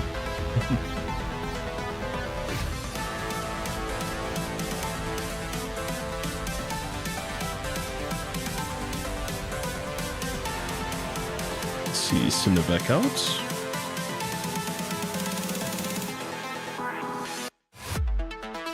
No, not cabin 3. I don't need cabin 3. Let me have the other one.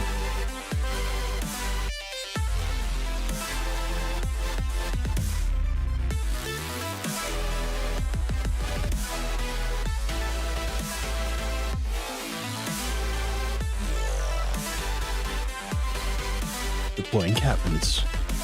Very nice, very nice. Okay, I think there's something here. Okay, let me grab this. Yes, power source obtained. Let's slam this bad boy over here.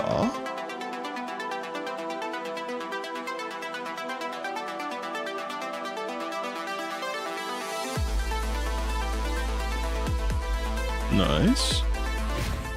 Now to get the authentication. Let me guess, those things on the ceiling are going to drop down and fight me.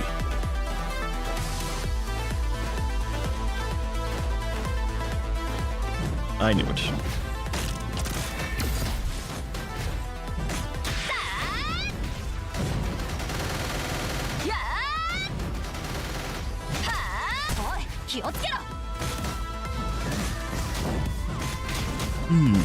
This thing looks familiar though. This is like the sniper cannon from the Sage Machina chapter. This looks like Snipey. Isn't that what Nanami called him? Snipey, I think it was.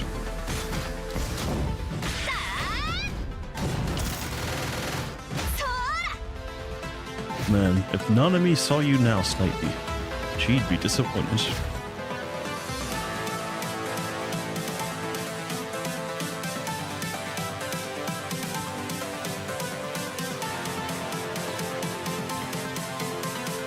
Okay, now how do I get this one?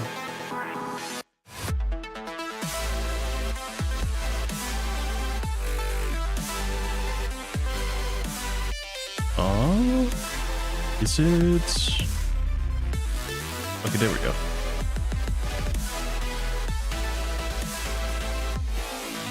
Advanced cabin 2 after identification. Ah, not the gravity again. Alright. Karina, let him have it. Is there another one? No way, right?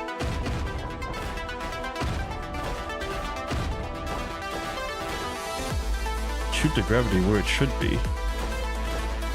Back to where it should be? Back to where it should be. Oh, shoot back where it's supposed to be. Oh, it's down there. I was like, what? Back to where it should be. What the hell, man?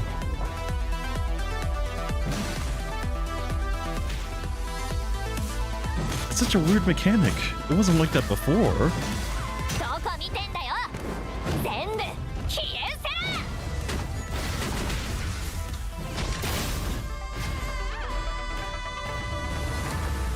Okay, so that is that.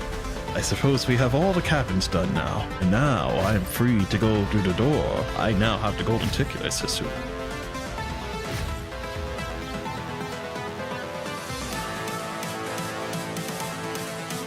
No, that's a tutorial. My bad. I thought I hit the right button. I gotta say, the tutorial is pretty pathetic for this. It's not very good. It moves by so fast and I can't read what's saying.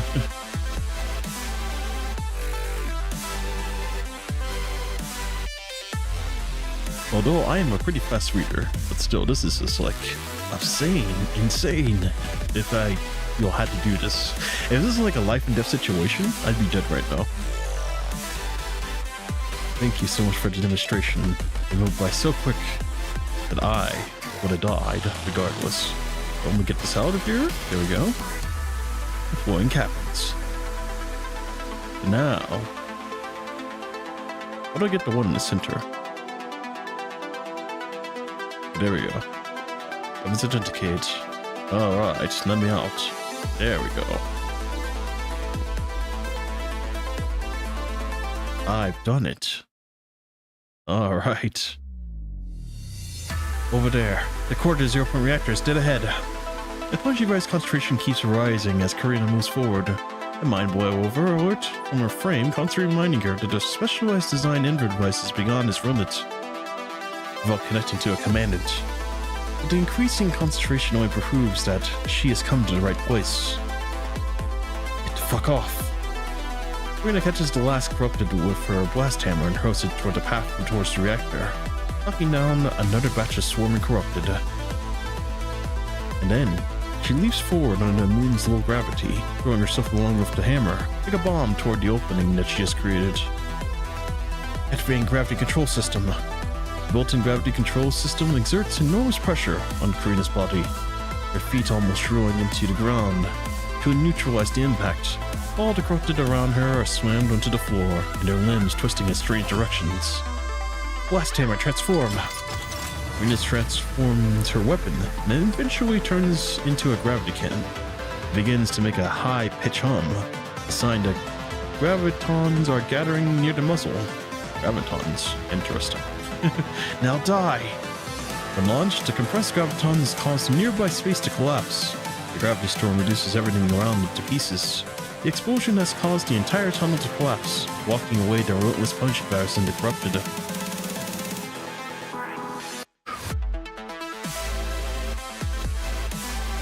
Using the dust from the explosion as cover, Karina rushes into the place where the reactor core is located.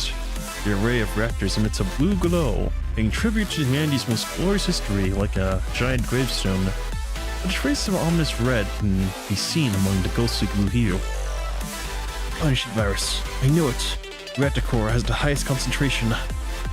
Karina sees a figure, wearing an outfit of a researcher behind an array. She quickly runs over. Hey, you alright? She taps on his shoulder, only to find his body collapsing into dust. It was but a corpse that was dead long ago. There was no bacteria or insects in the moon, and the decay of the body can only be attributed by the punishing virus. A large pile of paper formed full of formulae and data drops from the body's arms, and Karina picks up a page, not expecting to see a familiar signature on it. Dr. Kawan. Why is Grandpa's name here? Then the device that was stuck between the paper falls out and flies quite far away. Karina goes after it, almost instinctively, and grabs it. It's an old-fashioned cassette recorder that few have ever heard of, even in the Golden Age. It would be considered a rare antique. A few corrupted that were hiding behind the array suddenly crawl up toward Karina. Oh my. Not our constructs. With an array of reactors around, Karina cannot fully deploy her weapon. She can only kick the nearest corrupted away. Oh my, CG. I had a corrupted here as well.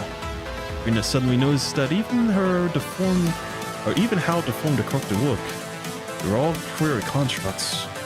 While these constructs models are not too different visually, there is one thing that distinguishes them from the others. These constructs were manufactured recently. In fact, almost all of them prototypes that never went through mass production. The zero-point reactor is like a time capsule. It wraps the dead researchers and outdated prototypes of the past, along with their names and genius. But as the reactor is activated again, time begins to flow, unveiling the secret within.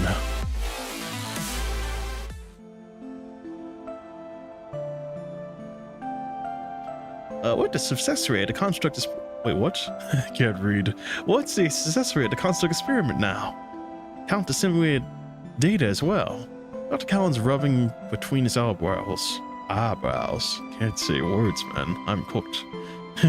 He hasn't had a proper rest for a long time. 18.7%. It's already 1.4% higher than the last run. Don't try to make me feel better. Not even 20%. That very 1 out of 5 can survive the operation. That's a necessary sacrifice. Dr. Callan bites his hard lips. Yes, hard lips. That's exactly what people want to hear. Hard lips. Oh man. We can hardly imagine the pain that he was suffering from those numbers. The failed cases would or could mostly be attributed to the part called the Inver device, which is supposed to help constructs withstand a certain level of punishing device without turning into corrupted. Dr. Collins seemed to have made up his mind. Dribbling, he got up on his feet and walked toward the center of the lab. Doctor. Everybody, stop what you're doing. I have something very important to announce. Until now, we still don't understand how the Inver device works, let alone get it ready for production. This will only get more people killed on the operating table and on the battlefield. Science we're so proud of is killing people now. And still, I firmly believe the necessity of constructs in the war against the punishing virus. We have to get it done no matter what. Dr. Collins sounded like a lecturer, announcing the homework to his students. His voice wasn't loud, but everyone in the room was listening carefully. Our understanding of the Inver device is still very limited to a few words left by the genius mind. The virus has infected numerous research facilities. Most information was lost in the pandemic. We were hoping that we could also learn the theory from the structure of the Inver device from scratch. But reality proved us wrong. Most we could do was replicate the structure. There's no truth then, is still a black box to us. Dr. Cowan circled the receptor-shaped Inver device on the whiteboard, and then another arrow pointing towards a name. Punishing virus. Most importantly, this device would only work after we injected to a certain dosage of the punishing virus. Our hypothesis is the virus acts like some sort of antigen.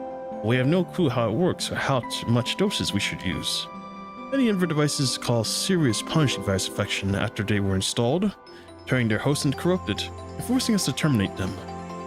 We could easily get the virus on the ground, but it's extremely risky, and there are no facilities to use down there. Up here in Babylonia, there's no way we would be allowed to conduct the punchy virus related experiment, so no access to the virus either is here. At the point, there's nothing we can do. Dr. Cowan shook his head. He drew an upward dotted line on the whiteboard, which linked to a small circle above. There's one last place we can use, zero-point energy base on the moon. Many of the colleagues immediately began to question his decision. Looking back now, it was indeed an extremely difficult choice. But there is no punchy virus on the moon. Doctor? I know, but we can make it. His words shocked almost everybody. It's easy trying to activate the zero-point reactor and recreate that tragedy. Of course, we will use extreme caution and closely monitor the usage rate of the reactor core. If all goes well, we should be able to produce an infinitesimal amount of virus to study. But this theory was obviously too risky. Even the doctor himself had never tried it. There's no way Babylonia would agree. Right. That's why this time, we're working with an external organization unaffiliated with the Babylonian Parliament. Only they can support our research. We'll be in close contact with the punishing virus. There will be no machine to aid us. We can only rely on paper, pen, and brain. We are mere mortals. But if there isn't a smart way to do it, we'll use the stupidest one, calculating testing again and again, through trial and error, until we find the answer. In this experiment, we need to run an infinite number of calculations, and we can't afford to make even the tiniest mistake. A mistake will get us killed. And even if we have prepared vigorously, there's still too much we don't know about the punishing virus. In other words, our lives could end at any time. There's something more valuable than your life, and I want you to take your time to consider. As Dr. Cowan finished his speech, he wrote his name inside a circle and represented the moon. He didn't step back, awaiting us to make our decisions. Moments later, another researcher that often held different opinions with Dr. Cowan walked up to the stage. Instead of writing down his name, he picked up an eraser and wiped off the circle outside Dr. Cowan's name. Hey, so what are you doing? The old man's circle is way too small. There's no way he could fit so many names. Am I right? He picked up the pen and drew another enormous circle around the name, so large that it seemed like it could fit an entire world. The lab burst into laughter. When he wrote down his name, many more researchers took the pen from him and left their names inside the circle. The pen was finally passed to me. I also put my name on the board.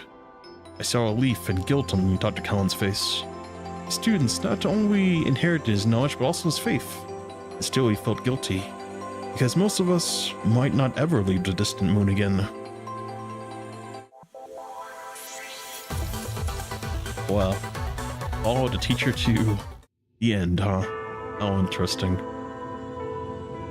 It's quite shocking, man. I mean, I already knew that, like, Dr. Cowan, Karina's grandfather, was here in this, but I wasn't expecting this to be, like, you know, the kind of deal that he was doing. And also, who's the one that's answering the back? The one I'm answering the questions.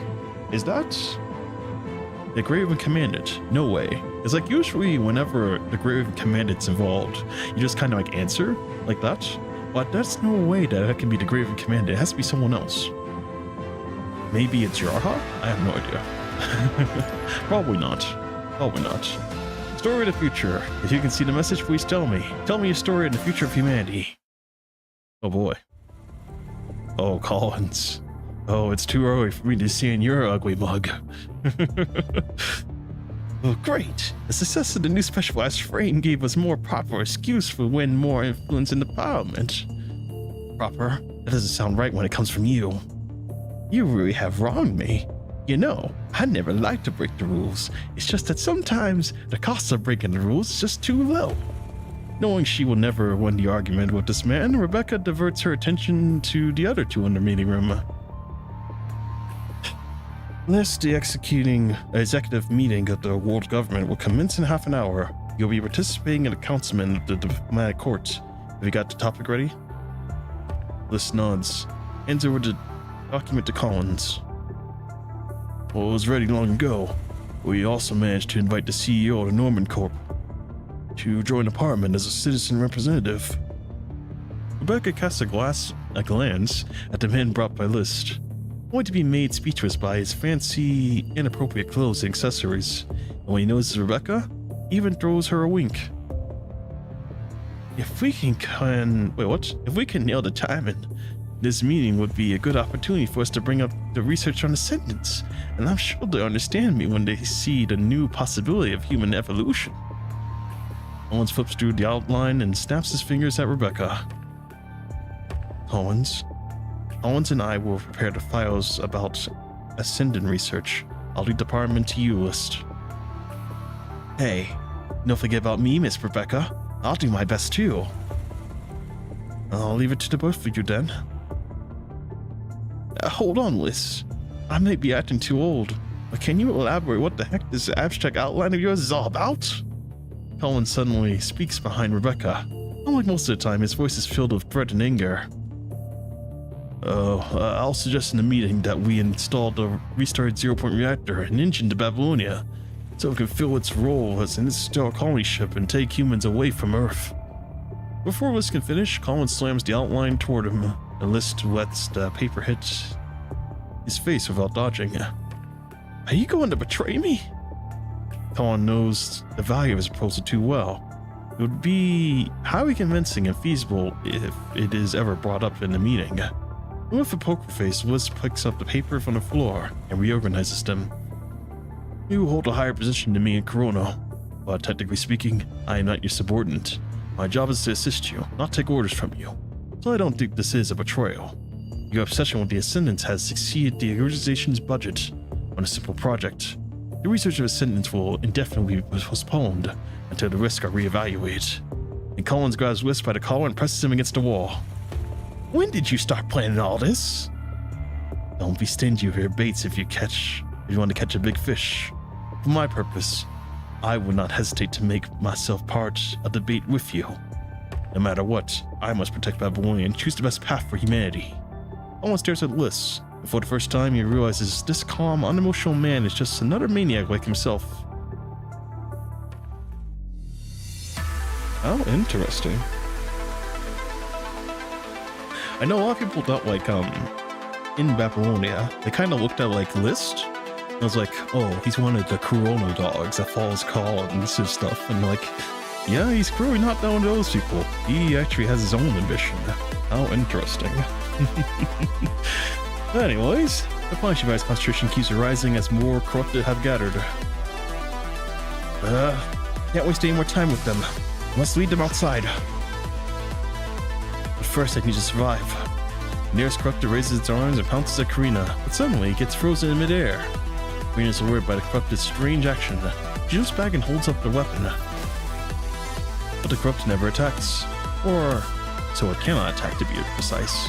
It is held up in the air for a few seconds and suddenly gets slammed into the wall of the reactor room, leaving a crack in the wall. Shocked, Karina looks around. Looks at the ground under her feet. She sees a ripple effect on it. But she knows it's not an illusion, nor is the ground really turning soft.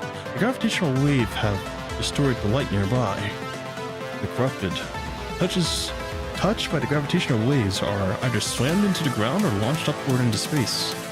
Some are even torn apart midair by the opposing gravitational forces. Karina immediately leaps back, trying to get out of the impacted area. The pencil in her chest accidentally falls out, and the moment it touches the gravitational waves, is shredded into wood and dust in a split second. The zero-point engine. Karina can only think of one possible explanation. At least one control center linking to the reactor array has been affected by the punishing virus. It's pumping out more than the required energy into the zero-point reactor engine, causing out of control gravitational effects. If the zero-point engine continues to run like this, the punishing virus would be the last thing I need to worry about. The entire lunar base could be destroyed. The zero-point reactor itself has been reinforced and buried deep underground. Everything around it will probably be wiped out. After all, this miraculous engine is capable of sending the entire Babylonia across space. This must be stopped. This must be stopped. Be prepared for the worst. The situation is still deteriorating faster than anyone could anticipate. We tried our best to stop the corona researchers, but they still decided to put the Inver device into mass production without fully testing its reliability. How ironic. The guns they pointed at us never worked. Bullets were not as scary as the punching virus. There were only 5 of us left in the lab before that. About machines, we had to stay close to the punching virus. A lot of people were infected multiple times as they were exposed to the punching virus for a prolonged period. Even Dr. Cowan had his brain infected. Many more died on the agony long ago due to severe decay in their bodies. Our broken bodies were not the reason why we still did not give up. The guns pointed at us were not scared of the punching virus itself. Oh boy. Collins. His hair is actually blonde this time around. I'm pretty sure his hair is like gray right now though, right? Oh my, but he still looks the same though. I'm sorry, but I must bring hope back to Earth even if I had to take it by force. There's no time to waste.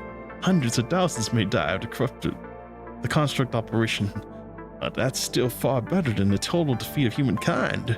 I call it a necessary sacrifice. The most disgusting guy in Corona forced us to assist him with the mass production of the Inver devices. We both knew the risk involved, but this beast named Hope still seized us by the throat. After Corona received the first batch of Inver devices, we finally made an Inver device that could run stably. But it was all too late. Word to those who died on the operating table, not tater, that would be weird, or to us, everything we ever feared eventually happened. The production was extremely rushed, and we inevitably had to rely on some machines.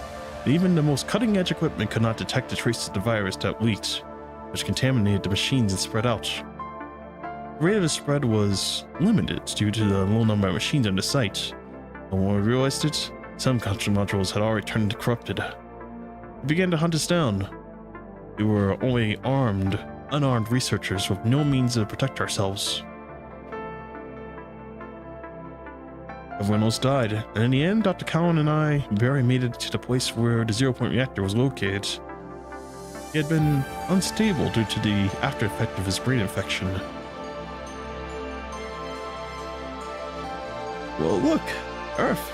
It's Earth. Right? One of the reasons I came here was to open the outer space shield, but the negative pressure blew all the punching virus into space. You could see the beautiful Earth here. Stay inside the life pod, Doctor, and don't leave it. I stuffed Dr. Cowan and the other researcher documents inside the only operating life pod and sent it to space. If he was lucky, perhaps a cargo ship would pick up the signal and rescue him. And I must stay. But there's one thing left for me to do. I had to turn out the zero-point reactor array. It was still running. The system had no control program. I had to get to the core and shut it down. It's like Dr. Cowan said. I can only think of the stupidest method. Perhaps we were still too used to the convenience brought by machines. Even just walking to the core seemed to claim my remaining lives. But maybe it was just my body's natural reaction, given that the oxygen was almost running out. Just as I expected, the corrupted are still functioning even after the virus was expunged. They have all followed me into the reactor core, trying to tear me apart every moment. But that almost gave me a perfect opportunity to lock them all there. Once I turn off the last core, this place will be completely shut down and probably never open again. The reactor's beautiful blue hue is no more to be seen. There's no time to write down the incident report, so I'm using this antique device from my personal collection. I know this recording will probably never be found. If someone ever uncovers this piece of history, it means humanity has not gone extinct through this disaster. The fire of science we lit up is still burning somewhere. And in this case, or that case, please tell me your story about humanity's future. Well, I don't think you're ever going to know the story about humanity's future, unless you're still alive, and I don't know. I mean, I have reason to believe it's the grave of Commandant, but I don't think so. I don't think it's him. Anyways, under my determination. Who am I playing as this time? Karina? Oh, nice.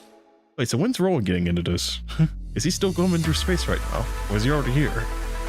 No, I can't get close at all. Karina tries to manually shut down the power supply at the zero-point reactor. The abnormal gravitational waves have impacted a large area, and she docks. She cannot reach the engine at all. I must go back to the propulsion lab. Maybe I can shut down the reactor remotely. The way back has collapsed. You must find another route. A ray of light shines through the ceiling above, and Karina looks up and realizes that the gravitational waves tossed by the corruptor earlier, which broke the ceiling of the reactor array room. The lunar base was built to withstand meteorites and space debris. Its outer wall is well protected, but the structure is not strong against impact from the inside. That doesn't make much sense. Right. The corruptor cracked the wall. Holding a blast hammer, Karina charges toward the crack. And now it's time for combat. Oh boy.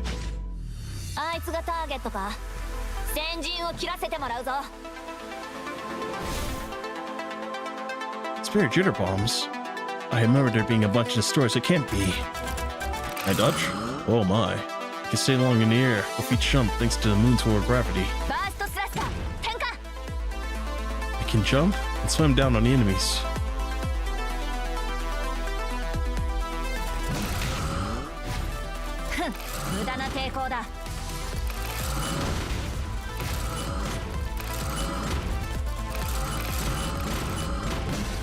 Am I supposed to be slamming down on those guys? Because they seem to be killing me. I'm not gonna lie to you. I went the wrong way. What was up with that? Okay, let me line up. Alright, there we go. Let's go.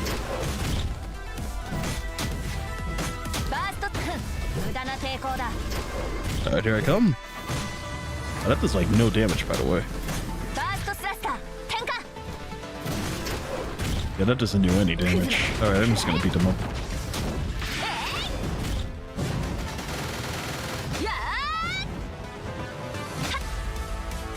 Alright, let's go. Jump.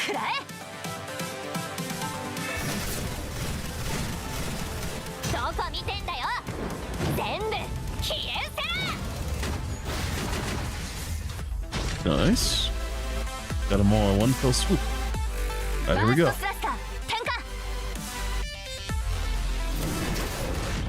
Nice dodge. Alright, beat him up.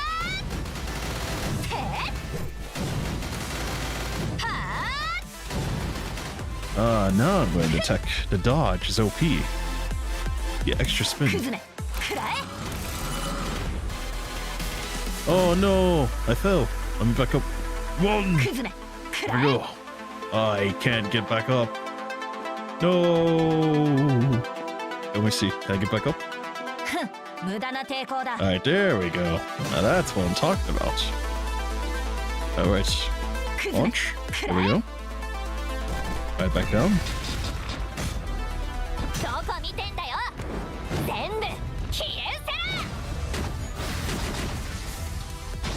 Keep moving, get out of here. We have a mission to do though. We gotta sit down that reactor.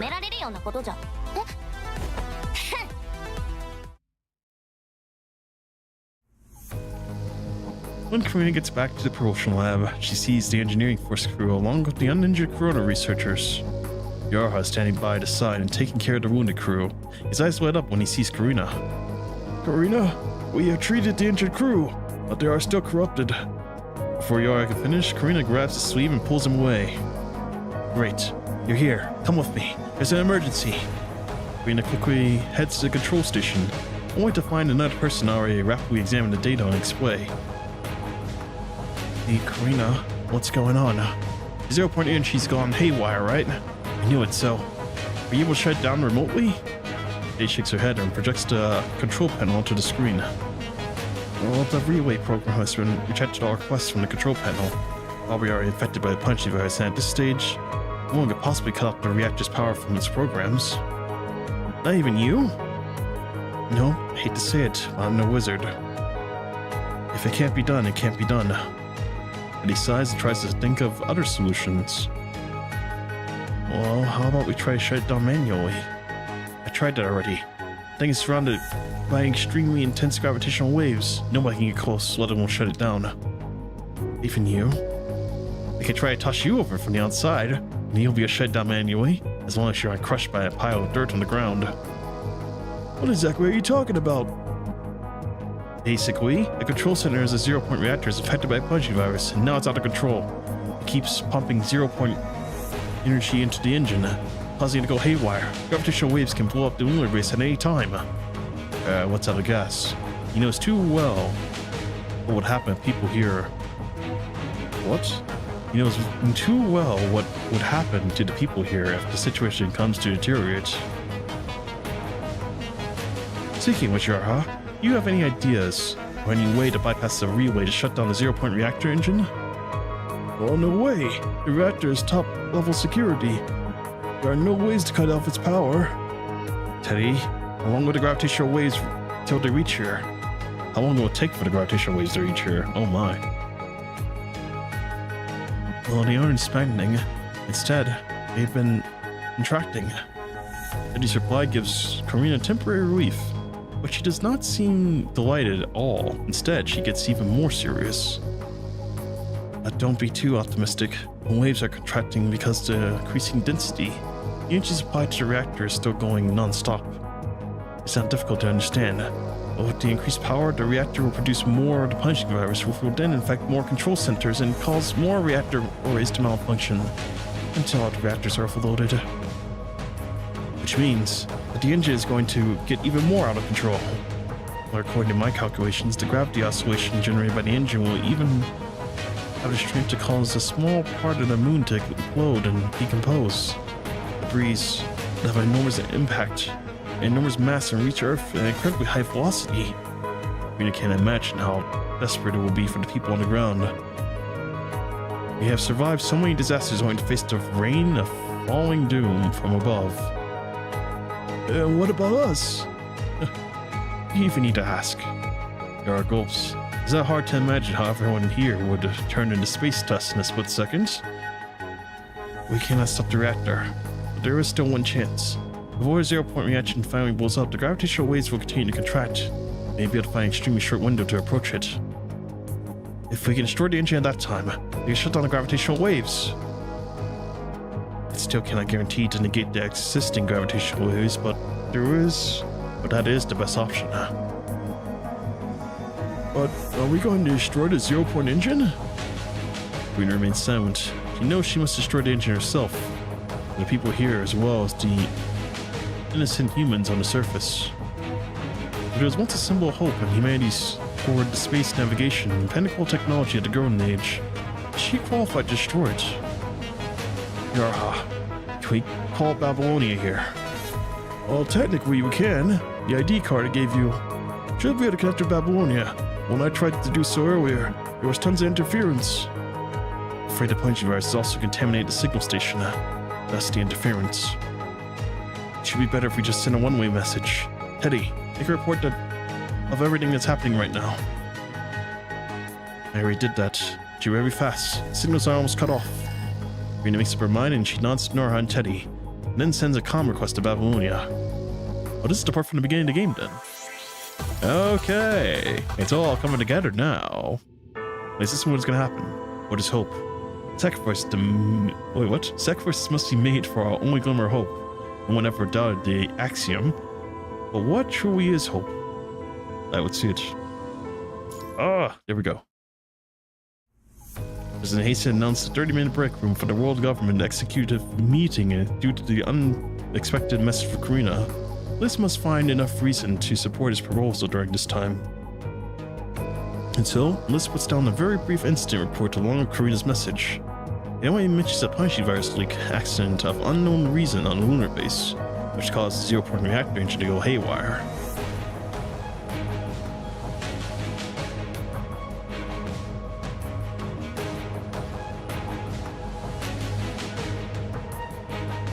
We can't let her destroy the zero-point engine. Norman is leaning on the door with a big frown. He has never looked so serious and anxious. Hey, didn't you hear that girl from the engineering force? Everyone on the moon will die if they don't destroy that engine or whatever. It's only one possibility. Besides, we don't know if the engineering force captain was telling the truth.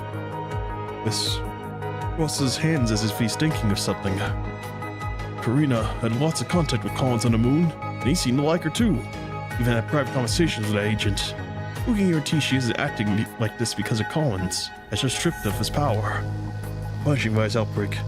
Just when we submitted the proposal. Is it really a coincidence? No one knows very well that List's words are provoking, but he still has a point.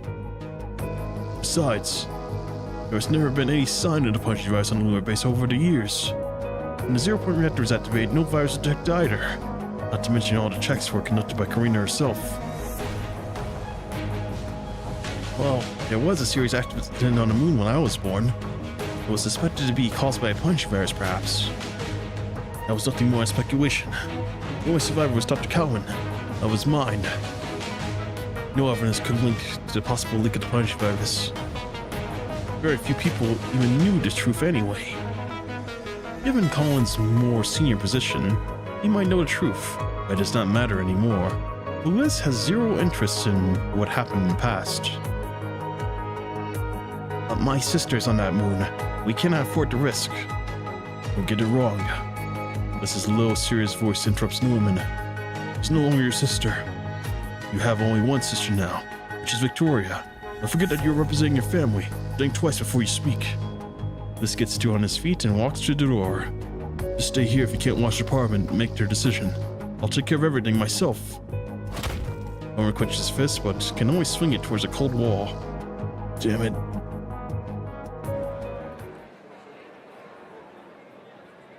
Yeah, it's hard to trust because, like, yeah, it is pretty coincidental. And, like, this happens at the same time where Collins doesn't get his way. There is, like, a way, or I guess, like, a sneaking suspicion I have that Collins is the one that caused it. But I don't believe it, though. I don't think Collins has the position or, like, the power to, like, make the punching outbreak show up on the moon like that. Something else is at play. I don't know what exactly. Is it Luna?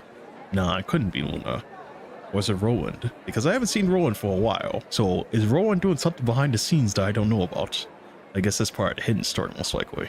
Well, anyways, the break is over, and all participants have returned to Department Hall. Almost everyone's discussing Karina's recording reports, each with their own intentions. But Hasten looks around and goes back to his position as the host. He clears his throat and the hall gets quiet over time. But it does not mean the argument is over. The real battle is only about to begin. Alright, based on the meeting procedures, I hereby announce that the World Government Executive Meeting is changed to an emergency meeting, and I'll discuss how we should respond to the sudden crisis on the moon. First of all, I'm quite certain that the Councilman List would like to explain, am I right? Easton nods at List, giving him the podium. Right, the report was sent by Karina, the engineering force captain. Neither she or we have a clue on how the punishing virus have produced or how it caused the zero-point reactor to go haywire. The comms are completely cut off, so we are unable to get any information from her. I don't think we have sufficient information to make a rational decision here. This words being unbiased, it is the clear objective to calm everyone down first. I trust that they are rational enough to understand what Babylonia's best option is. But there is one thing I'd like to urge each and every one of you. To carefully consider before making any decision. The zero-point reactor was made by our best scientists after numerous sacrifices. It is the dream machine that will guide humanity toward the future of hope. And right now, we have an opportunity to reach that future. Are we really going to destroy it with our own hands? Are we going to neglect and sacrifice humanity that they made in the past? Are we stripping all the humans of their rights to reach the hope in the future? This question forces all the councilmen to put humanity as a whole on the scale. Even those who had insisted on destroying the engine earlier began to hesitate. This is why I'm firmly against the destruction of the zero-point reactor engine. I hope that this can become a foundation of all subsequent discussions. He has been secretly paying attention to Hasten and Nicola, but does not see anything unusual. Yet those hawks would be in favor of destruction of the zero-point engine. Perhaps even they have to admit that the benefits of the zero-point engine outweigh the costs. He has won. Excuse me, sorry. I'm late. Actually, we are late. An elderly but vigorous man. Oh my, he's still wearing that smile. A winning smile. Collins, man. Oh man. An elderly but vigorous man calmly walks into the hall, followed by two young individuals. Collins, I knew he wouldn't give up so easily. West saw Collins coming and prepared for it. He signals to a subordinate in the control court. Well, Mr. Collins, if I recall correctly, you're currently under internal investigation for unlawful imprisonment of Grave Commandant. You're not qualified to take part in the world government meetings. President Hasten, I suggest we... When the meeting started, Collins was told that he would be put under internal investigation for inappropriate imprisonment of the Grave Commandant. He was certain that he did not leave any evidence for Babylonia, but even if they were after him, they didn't have to wait until now. The only possible explanation was Liz had been planning this all along to set him up. Well, excuse me, you probably got it wrong. I have no intention to become part of this meeting. These two young people have never been here, so I'm just showing them the way.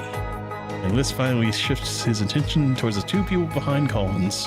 One is Simon, the commander of Dark Ares, while the other is the Grave Commandant? I know I'm currently forbidden to sit in the world government meeting, and I've never been in one in the past anyway.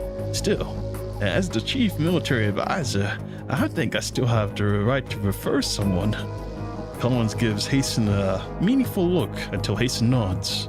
Of course, I trust our common interest to see more trusted young people being referred to in this meeting. Damn old fox. Collins smiles.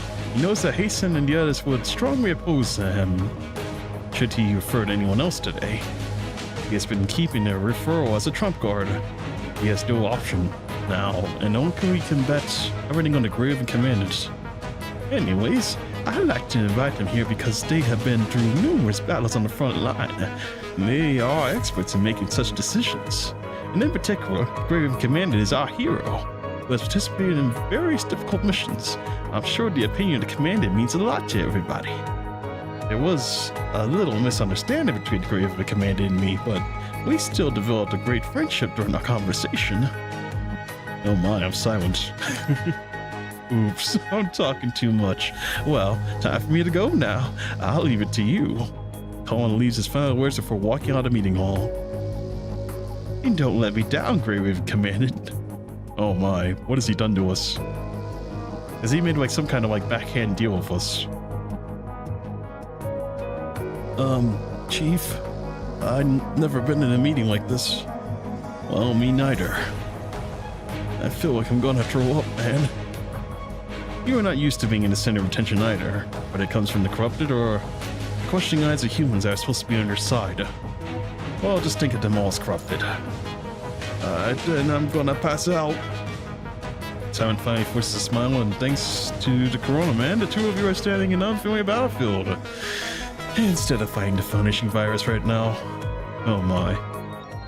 We're in a shark tank, man. Hours ago, that Collins guy rushed into a treatment room to start life. Nobody dared to stand in his way except for Dr. Hippocrates. It's the Corona officer that Nicola warned you about. Given his behavior, it is near impossible to recognize him. Oh my. He snuck in here. How did he get in this place? Oh my god.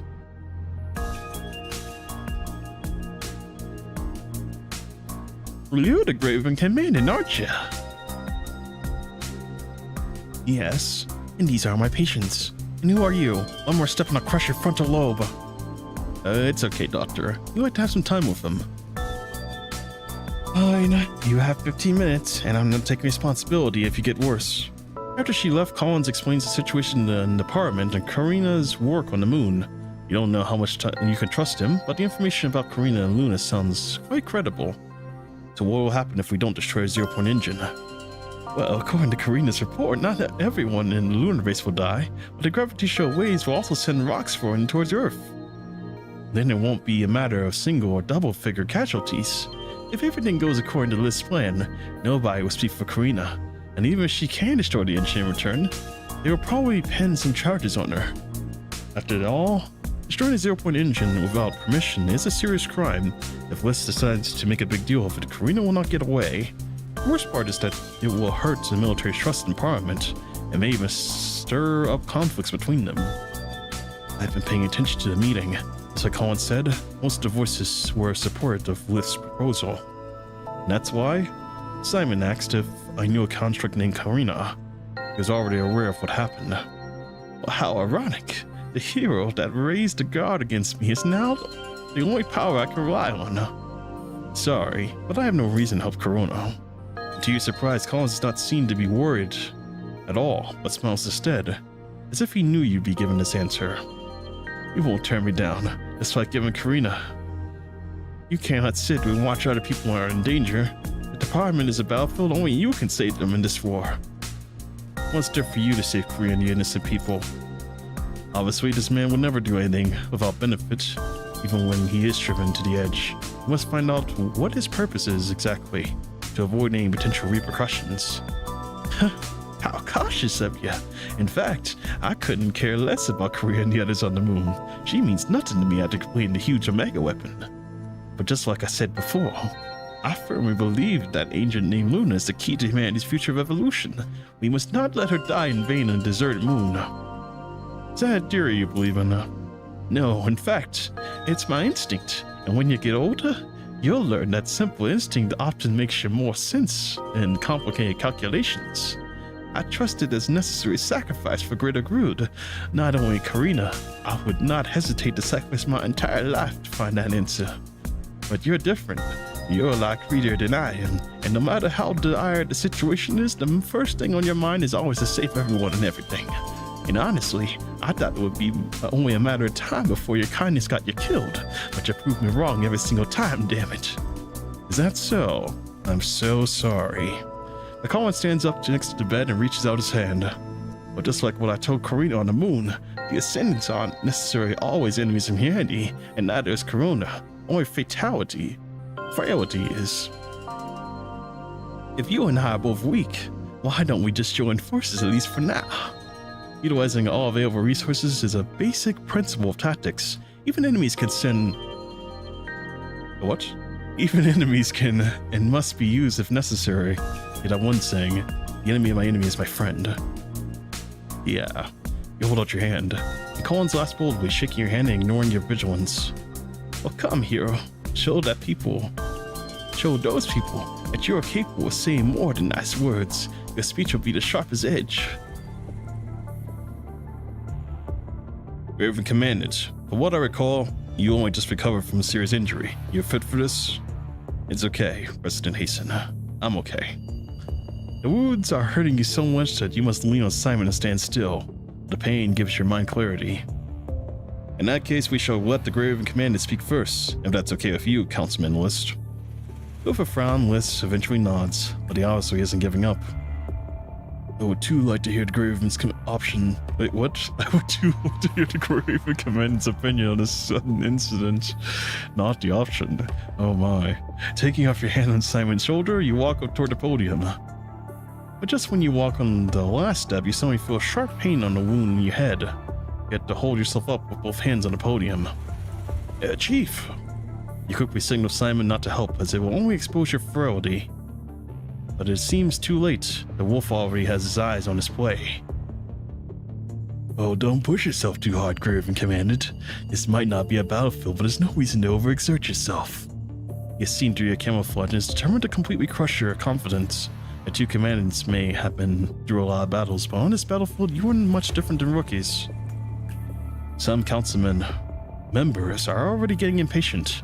To them, letting an inexperienced commandant speak is truly a pure waste of their time. The list has always been on the upper hand. No matter what you do, you cannot seem to easily shake this argument. But that has also become your advantage.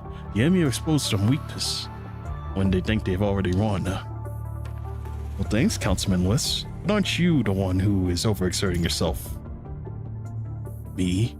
Sorry, but I don't quite understand. You need to remind everyone of the one thing Liss has been avoiding. The security of Babylonia, the safety of 0 Point Energy, the security of the lunar base. I have no idea what this is. The safety of 0 Point Energy. The security of Babylonia. The security of the lunar base. The safety of 0 Point Energy. Yes. As an outsider with almost no preparation or foundation, you need to attack the opponent's weak point. Even if you can't take him down, you still have to drag him into a skirmish. The data obtained from Atlantis has only helped the lunar base to reboot the 0 Point Energy. engine. However, you are able to guarantee it's safe to use. We can guarantee that the instance like this will not happen again, and we are actually sailing in the vast universe. Without the Earth to back us up, we have no means to deal with it. Well, your worry is unnecessary. The restart of the zero-point reactor has been verified theoretically and physically. No punch us tucked in the vacuum chamber through its booting and running. Oh my, so the Commandant is actually speaking right now. I can see like, you see what I forget what they're called. The quotations. Is it like in the front and the end of the sentence? Wow, so he's actually speaking. I'm used to like, you know, clicking the white text box on the side to signify that he's speaking. But this is it. Anyways, so Karina must have been confirmed the results. You mentioned earlier that she was the expert in zero-point energy research, which gave the project a lot of credentials. Well, of course. All the data collected in the experiments is still valid. My proposal is based on evidence. Then why aren't we trusting the decision she made on the spot? We are here talking, they are fighting to death on disaster over and over. With deep eyes stare at you. He seems to be thinking about how to spin the argument back on his side. Oh my, is this Ace Attorney or something? That's wrong! Is that what he says or not? I forgot. I think that's what they say in like Danganronpa. No? Well, in her report, Karina also stated she could not guarantee the destruction of the zero-point engine would definitely stop the disaster, and might even cause more dire consequences. If both options have their risks, I had to pick one. I would prioritize the zero-point engine. Even at the cost of the lives on the moon, and more innocent people on the ground. It's a necessary sacrifice. To me, all the sacrifices are worthy of our one and only hope. We cannot be naive and think that we can survive the world without any sacrifices. And as the Grave Commandant, you know this more than anybody else. The new specialized frame was used by one of your constructs. It will live, I believe. Wiz clenches his fists as he speaks to the council members in a calm and firm tone, increasing his credibility even further. She knew someone would make a sacrifice. Someone must become hope. Without sacrifice, humanity may never have their future, and right now the zero-point engine is the only hope. Sacrifices must be made for our only glimmer of hope. No one has ever doubted this axiom. But what truly is hope? The zero-point engine that takes us to the future. The last Eden, Babylonia, the people who create hope for us.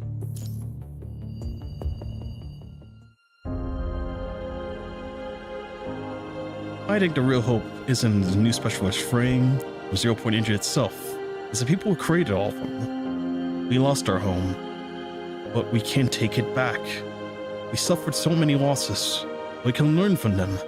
Never make the same mistake again. Even in a world of despair, we can create miracles together.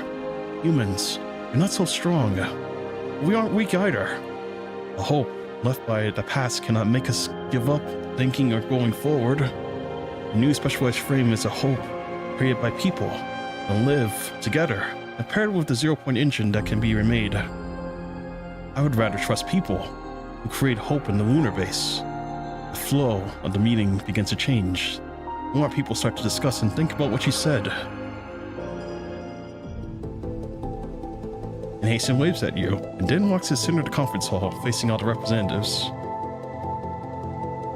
I think that's plenty of discussion. The Parliament needs to make a decision regarding the crisis that Karina and the lunar base are facing. Let's leave the final decision to all the humans. No matter what the result is, it will be the future chosen by the entirety of humanity. I hope everyone can think carefully in your decision. The hall is lit up by countless glowing spots, representing all of Babylonia's residents, followed by the synthetic voice of Gestalt.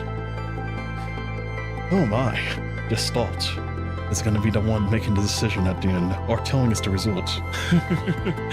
The same person I tried to tempt, not me. How unfortunate. Commandant moving to Parliament, that's a W. Oh my god, I wasn't expecting Commandant to be here. When Wiz saw it, when he was surprised that the Commandant was here, I was surprised too. I was like, what? The Commandant's here? What?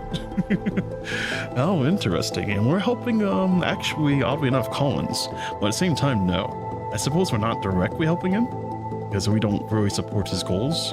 But we already know what Collins wants. He wants to, continue the Ascend research overall. Yeah, interesting. But the Commandant, of course, he's got to win the room. A decision has been made. Yes, decision has been made. You gonna tell me what decision is? You gonna leave me on a cliffhanger. Pass forward. Cliffhanger it is, I suppose. Well, what now? Sent the message, but there's no reply. Shall we wait for Babylonia's decision? No. No way they can make it that fast. We must go on and destroy the 0-point engine. Tay gets up on her feet and folds the portable terminal. But Karina stops her. I want you and the engineering force members to put on protective suits and take the wounded personnel as far as possible from the gravitational waves. Find a safe place and wait for the comms to restore. And then send Babylonia a message and wait for rescue.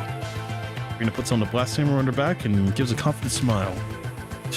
I can destroy the 0-point engine all by myself.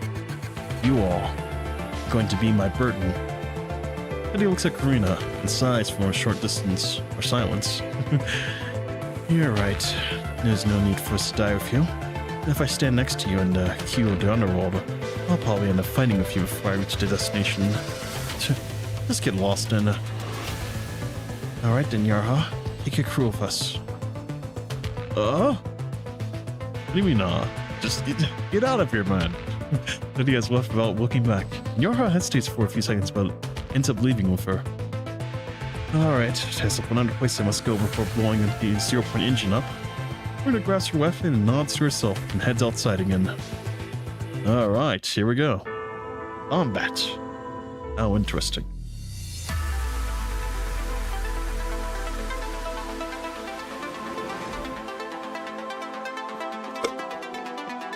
Good water.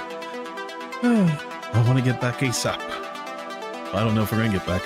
But this place is way more lively than I expected. Go to the exit. Is this the exit though?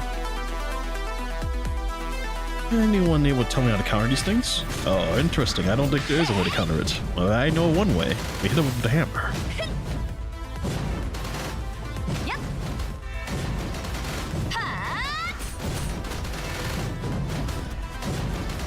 Oh yeah, aerial combat.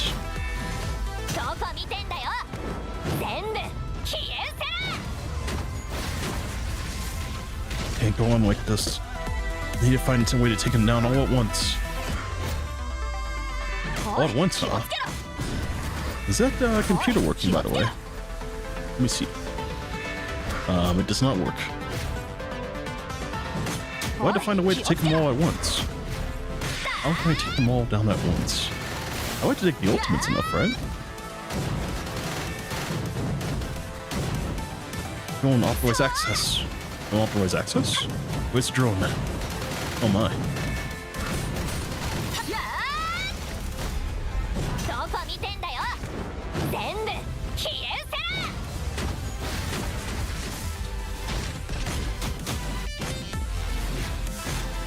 It's a little more. The view, by the way, just then was pretty good.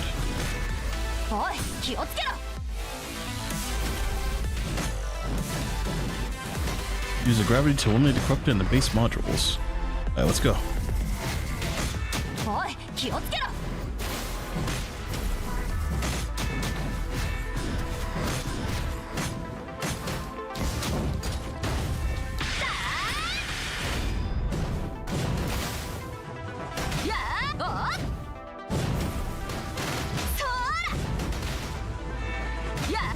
Did I do it properly? Okay, problem solved. Problem solved? I didn't feel like the problem was solved. Now, straight to the construct research lab. Alright, let's go. The problem solved, huh?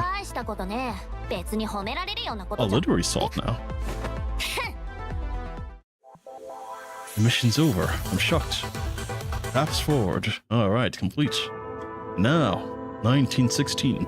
Oh, this is interesting, by the way. If you look at the bottom left, we have 21 and 27. Oh, what happened to the thing that they usually have? Usually in the top right, it's like shows like, I don't know, the percentage of like how close you are to the end of the chapter. Not that I think it really matters. It's kind of like the same thing as like in class, looking at the clock all the time. There's no point in looking at the clock. No matter how many times I look at the clock, it's still going to be even slower. Don't even look at the clock. Let's get it done. The agent named Luna curls up in a dark dream. Or maybe, it's not a dream, but a boundary in her vague mind. She can only hear her own voice, All the noises of the Ascension Network are no longer to be heard. I'm still alive. My conscience is still here. Luna does not understand why she is still in the form of an agent after being denied the Ascension Network. She was supposed to be turned into a normal mind was corrupted, but the Ascension Network seems to have halted the execution, or, in more humanly description, as if the Ascension Network is thinking about something. Luna does not want to think of the reason. Everything no longer matters to her. No one is going to step into the sound world of hers again like that rude person. Lucia.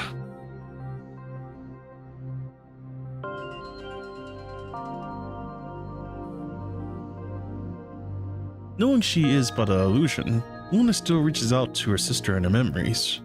Luna is not trying to seek or let out any anger. She only wants to touch her sister once again and feel the warmth. But her mouth keeps moving as if she wants to tell Luna something. The darkness seems to have developed her voice. Luna cannot hear anything. Lucia seems anxious, and Luna looks at the lips, trying to read what she's saying. Luna. Luna? Wake up. Luna, wake up! The dream disappears like falling tides among Lucia's anxious cries. Her silhouette begins to twist and fade. An invisible force is dragging Luna away from her sister. She reaches on and tries to get closer, but her efforts are all futile. She has no more reason to live in this somber world. She feels like she is standing at the crossroads. The road behind her has all disappeared, but no one tells her where to go. Only here she can feel the slightest warmth. Why? Why don't you let me die in that dream? It's not too bad to die here, I guess. The Luna's dream is on the brink of collapse. She closes her eyes again, knowing that she will have to face the never-ending pale reality when she wakes up.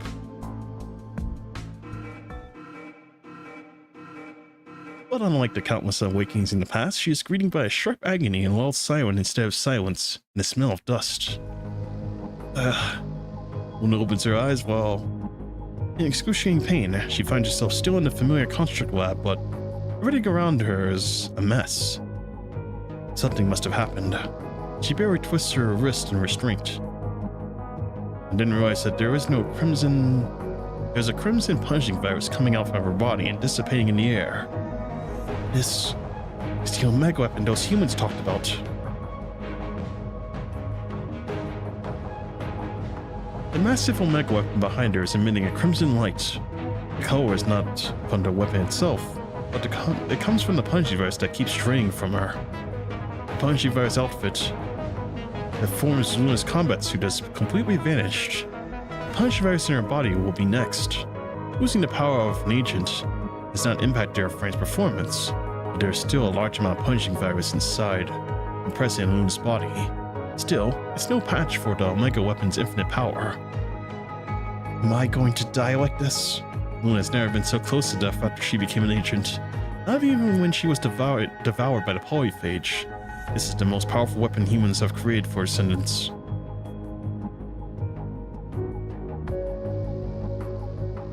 But maybe this isn't too bad after all. As the enemies of humans, descendants are destined to be killed by them. Or kill them. But she suddenly hears a lot of noises outside, followed by a loud bang, and a slender construct knocks the construct lab door open and rushes in, along with a corrupted that has been crushed into pieces long ago. It's you. Rena jumps in and shakes the dust off like a rabbit. She gracefully turns around and facing Luna. Didn't you already leave the room? Moon. Or were you the one who created this mess? No way. The punch device contamination of unknown reason caused the 0-point reactor and the engine to go haywire, hence the mess into space. I see. Luna tries to gather her strength and realizes she can attract the punch virus that is spreading on the once clean moon. But still, the virus she can gather now is too weak and soon gets eliminated by the Omega weapon. I thought you were away to all this and came to finish you off before taking care of the rest, but it seems unnecessary now. Rena glances at Luna. The Omega weapon has made her extremely frail. Indeed. It's a matter of time before my body dies from the exhaustion of the punishment virus. so you don't need to get your hands dirty. Karina walks back and forth, silently hesitant. She opens her mouth in the end. I've already reported the situation to Babylonia. It will send a shuttle here soon, but I need to destroy the zero-point engine before it all arrives to minimize the damage caused by the gravitational waves. Even so, the overflowing zero-point energy could detonate all the built-up gravitational waves simultaneously. We may have time to escape, but loose rocks blown by the gravitational waves would still hit Earth and cause terrible disasters. Karina takes a deep breath and stares at Luna.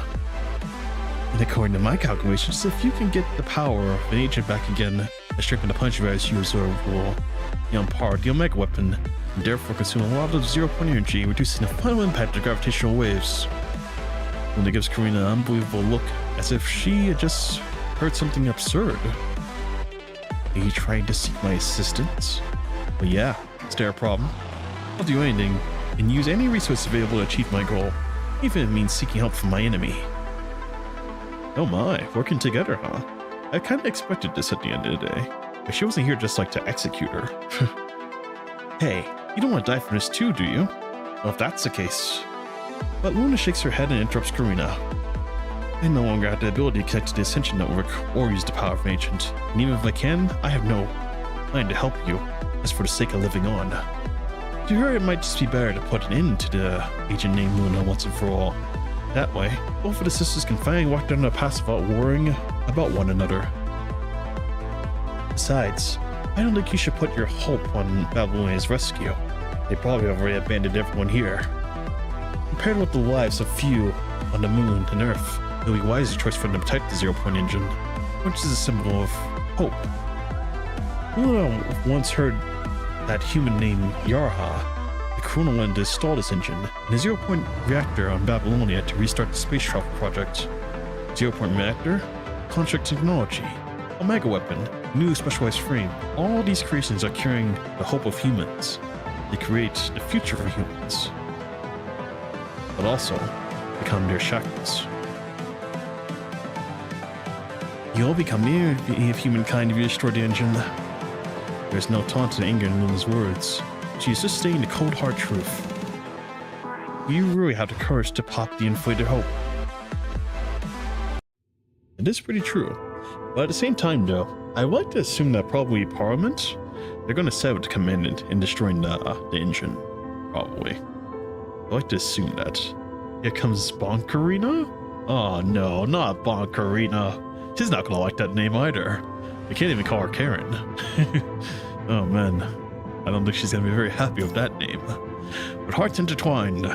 Even with meeting each other's gaze, they turned their backs to head to their respective sides on the battlefield. Oh boy. Alright, let's go. They're outside. Not far from the lunar base where nobody can notice it, a ship from Babylonia slowly descends into the moon's surface. And after the cabin door opens, an agile figure leaps out of the ship and lands on the moon, knocking up the very fine lunar soil, leaving his footprints. Oh, come on. I can't forgive you for not putting out a red carpet, but you should have at least sent some fans to welcome Rowan, the superstar. Rowan laughs to himself. The moon is a silent, deserted place. Not even rabbits can be found here, let alone humans. But Rowan's thoughts are suddenly disrupted by fiery explosions in the distance. An arm of a construct base model rapidly flies toward his face. Rowan frowns and tilts his head slightly to avoid the arm. Okay, we have some audience here, and quite a lot actually. Following the arm of the construct base models, they land in Rowan's vicinity and rush toward Rowan once managing to crawl up. He just realizes that these incomplete constructs were infected by the Punchy virus and turned into horrific corrupted long ago. Someone else arrived before me. Or is it Luna? Rowan strolls forward as he casually points the shotgun at the corrupted's head, blowing 2/3 of it. The shell's kinetic energy even sends the corrupted body away in a low gravitational environment, knocking down a few other corrupted who are trying to stand up. I really wonder who is stealing my entrance. Rowan takes up the container and peeks at the stem cell inside. Using the explosion as a light source, the low gravity environment does not seem to have any impact on it. Since I took the job, I must finish it no matter what. That's what I call being a professional actor. Overrun closes his eyes to find a weak connection between Luna and him. He can sense her a lot clearer. She's definitely on this moon. Well, let me find Luna first, and then I'll leave it to her and fate to decide. Overrun stretches his body and walks towards Luna's direction. This show must go on. I wonder what he's going to think when he sees her. Karina failed to persuade Luna. She returns to the propulsion lab and starts... What? She returns to the propulsion lab still thinking of her last words. You have the courage to pop their inflated hope. Karina can still choose the optimal answer, if it only involves herself. But the decision to make right now affects all humans. Damn it. Perhaps she's better off being alone, fighting, hurting, and struggling. Hey, what are you doing? Someone hits Karina on her shoulder, and she realizes Teddy is standing right next to her. Shouldn't she have already left the moon base with the others? Hey, why are you here? What's the look on your face? We're still alive, at least for now. Teddy, the system mainframe is contaminated by the Pajik virus. It's locked. How can we bypass it? Yara trots over, scratching his head, asking Teddy about some problems he's facing on the portable terminal. Yara, you're also back. Well, we split into two groups. Some non-technical staff were evacuated to protect the injured people. They stayed away from the lunar base and waited for rescue, while technicians came back to keep working. What are you doing here? I said I could do this all by myself. Seeing Karina's anger, Teddy smiles instead. Feeling good about yourself? We came back for ourselves. Correct. Just like the vice captain said, if we run away and leave you behind, we will be held responsible for letting you destroy a zero-point engine. Without taking any necessary precautions, and to find something to defend ourselves with. You... And Captain Karina, I'm not new here. It's been 2 years since I joined the engineer force. Oh, and 2 years and 3 months. The researcher in the engineer force quickly reported the situation and interrupted Karina's question. We returned to work in no time. We're all doing our best to collect and record data related to the zero-point engine for its future restoration improvement. Restoration improvement? Is that very possible? Probably depends on unlocking speed. In the past, we only had the right to use the engine. Corona had always been in our way whenever we went to investigate the related records. That's no longer a problem. The entire base is going to be blown up soon. Karina gets the terminal from Teddy and looks at it. The research data recorded indeed is highly confidential and has never been disclosed to public research. If they can also include the data observed when the engine was running and even going out of control, perhaps making a new zero-point engine isn't impossible. Karina looks at Yarha. The people in Chrono have no reason to risk their lives to help them. I don't want to become space junk. A Chrono's eternal punishment is even scarier. That's why I must get something done at least, so I can bargain with them. Especially after Miss Visalis. What kind of name? Miss Visalis? I don't know, man. Became a research director. I really can't go back empty-handed. Director Yarha, please stop chatting with them. We're almost done. Rina looks at the other Corona researchers. They don't seem to be working only for their own lives. You, pack up the tools. Almost done here, in the power lab.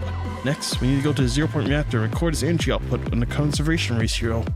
The device is over there. They've all been contaminated. We probably have to take up the readings on our own. Got it. Everyone getting it wrong. Truly, PGR miracle. I wonder how long it's gonna last for sure, though. Aluna's #1 simp incoming. Oh boy. That Rolando. I don't know, man.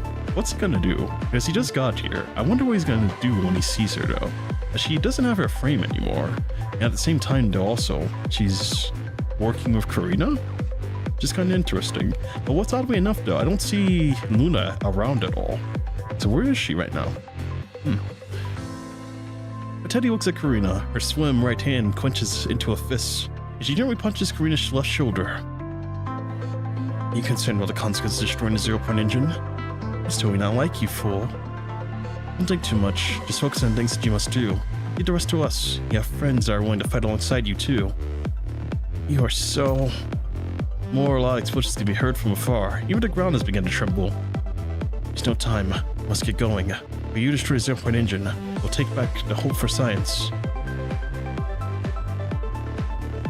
Alright. The crew. Alright, everyone assemble. Here we go. The CG, by the way. Wow. The composed look of the scientists. And then there's Karina going her own way. Teddy puts back her serious face and she walks towards the researchers. They may come from different organizations and have different beliefs, but now they are standing together. Quite literally. Even though Karina still feels a little lost, she picks up her weapon and turns away with a subtle smile. Just remember, don't die. Our effort ends up in vain because of you. I will hunt you down even in hell. Better touch wood, Teddy. I'm sure she'll succeed. Just you wait and see. Without even meeting each other's gaze, they turn their backs and head towards their respective sides of the battlefield.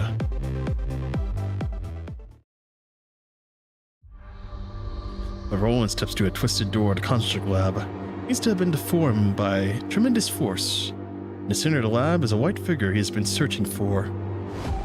Luna! Roland calls out her name, but receives no response. He can feel the connection between Luna and himself weakening, which means the agent Luna is dying. A ring-shaped device is straining the punching vest from her and disintegrating it eventually. It's supposed to be their mega weapon.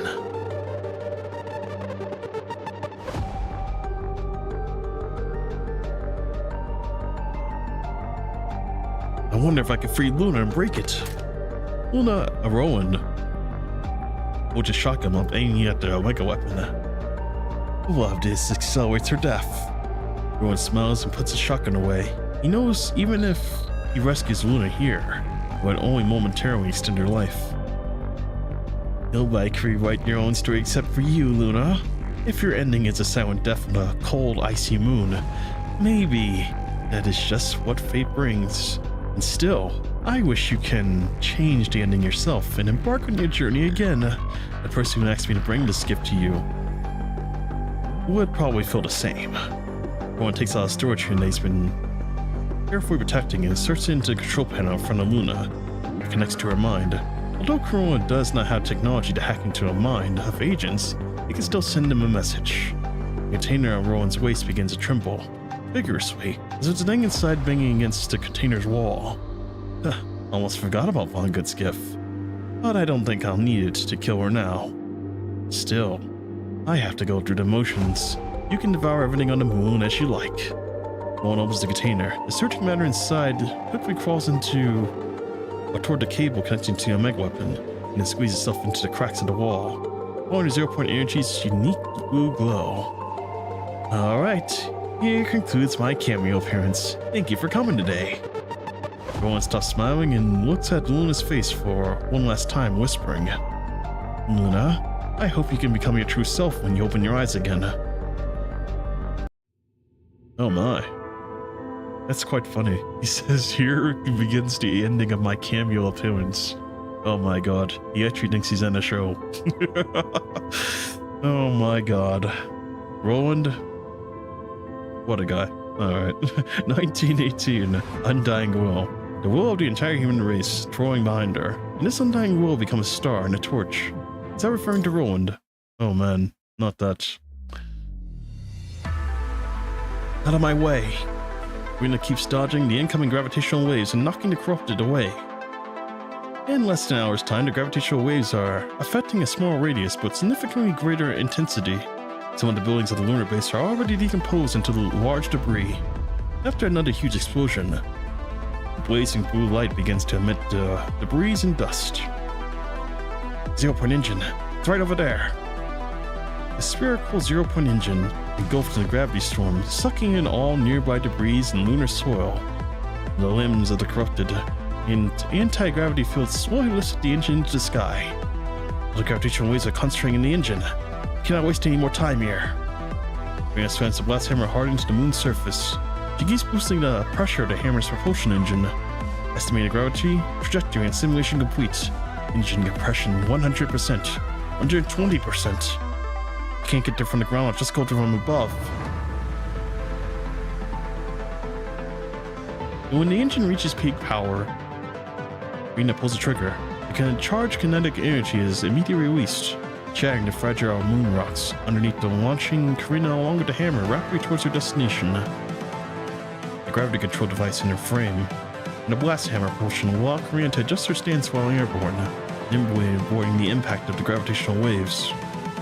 But she finds out that whenever she tries to approach the 0-point engine, the gravitational waves will be in her way, as if they are directly aimed at her.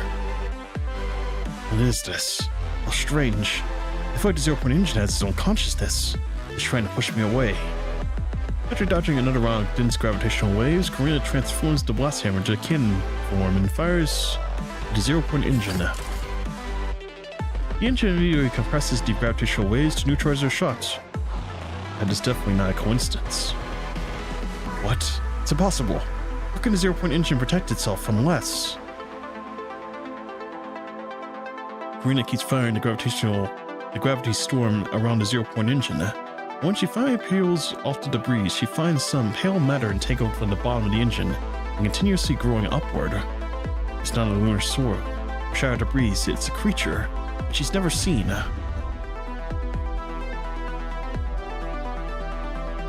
Slightly distracted, Karina is hit by gravitational waves and falls to the moon's surface. Thanks to low gravity, she doesn't suffer much damage. What the hell was that? Karina has never seen such a creepy scene. When the pale matter finally wraps up the 0-point engine within, gravity's storm gradually calms down. Everything seems to have stopped, and all of a sudden the 0-point engine on top starts to shake vigorously. The crack on the outer shell turns to Karina and stares at her like a creature's eye. Karina's instinct tells her the creature is dangerous. Without thinking, she raises her cannon and fires at it. What the? The compressed graviton fired from her cannon is blocked by the peculiar piece of flesh, or to be precise, by the newly grown arm. Soon, the pale flesh quickly grows another arm, followed by the 2 legs. It slowly gets up on its feet and grows into a creepy humanoid. Hell mutant. Oh man. I've seen this boss before, multiple times. I've seen it in like the waves, or whatever it's called. I forget what it is. There's like multiple events where I got to see this boss before. This is where it comes from then. It's that one creature that Von Gut gave Roland put into 0-point engine and became this. Interesting.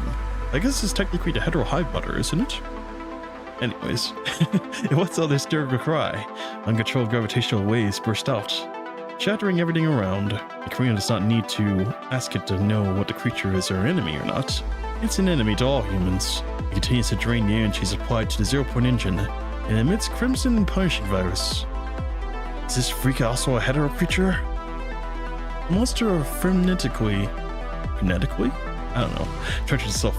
Blue blood, full of 0-point energy, flows out from its wounds. But the blue color soon fades and is replaced with crimson.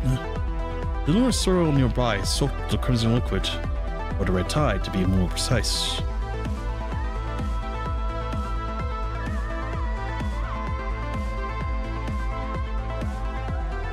The ruin left on his claws healed themselves. The energy drained from the 0-point engine will repair its body endlessly. The energy will become an infinite source of the punishing virus, and soon, the entire moon will be covered in the crimson blood color. The 0-point engine must be destroyed, and I'll smash you.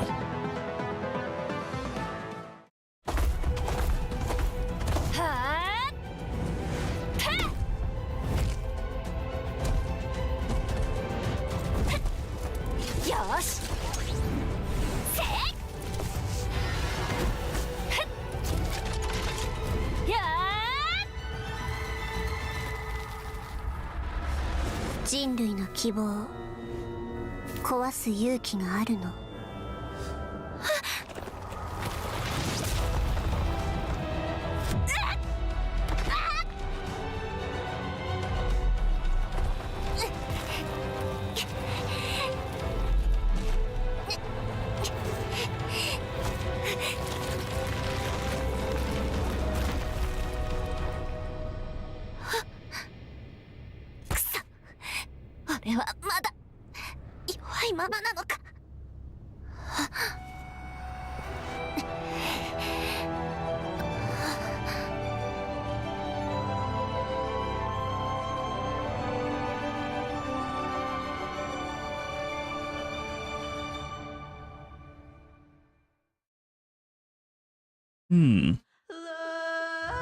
Like a morning star, a small light dot rises into the deep silent sky from the back of Earth, followed by the blazing sun.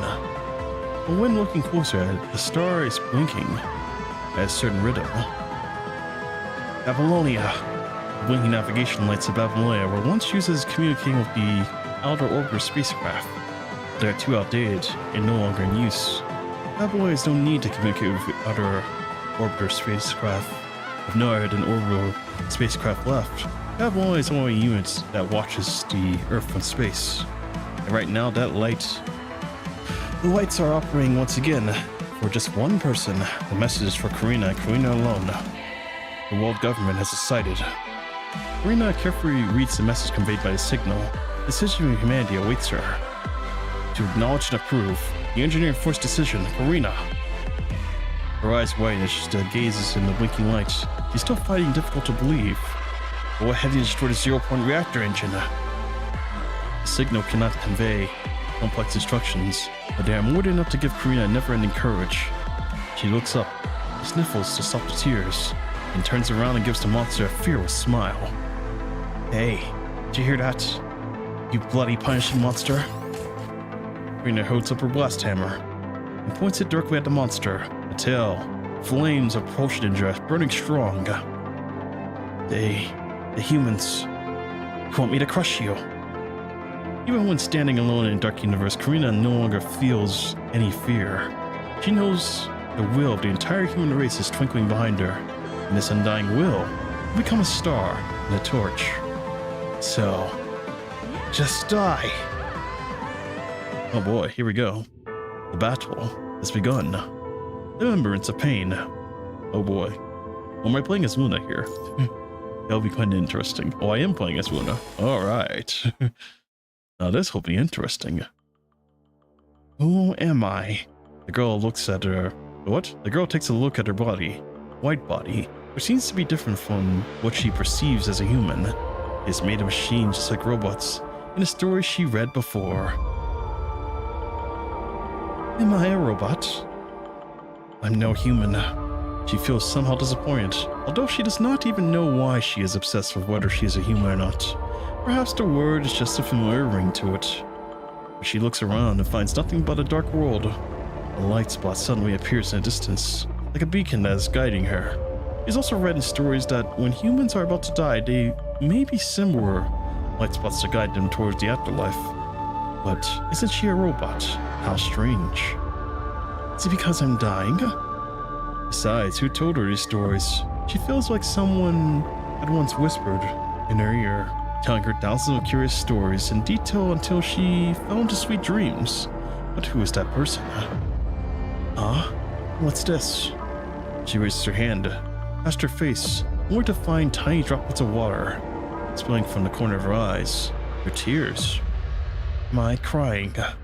She has no idea why she is in tears. Nothing comes to her mind. She can only walk mindlessly towards the light spot, where she might be able to find the answer to everything.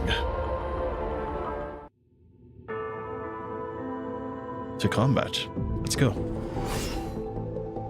Oh, sister. Oh my, she looks different though. Luna. Luna? Is that my name? Yeah, that is your name. They came over it based off a story. That's crazy.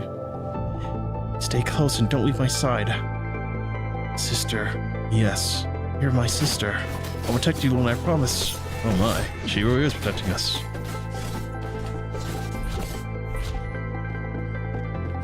I won't let those monsters hurt you. We're just gonna stay behind and watch everything.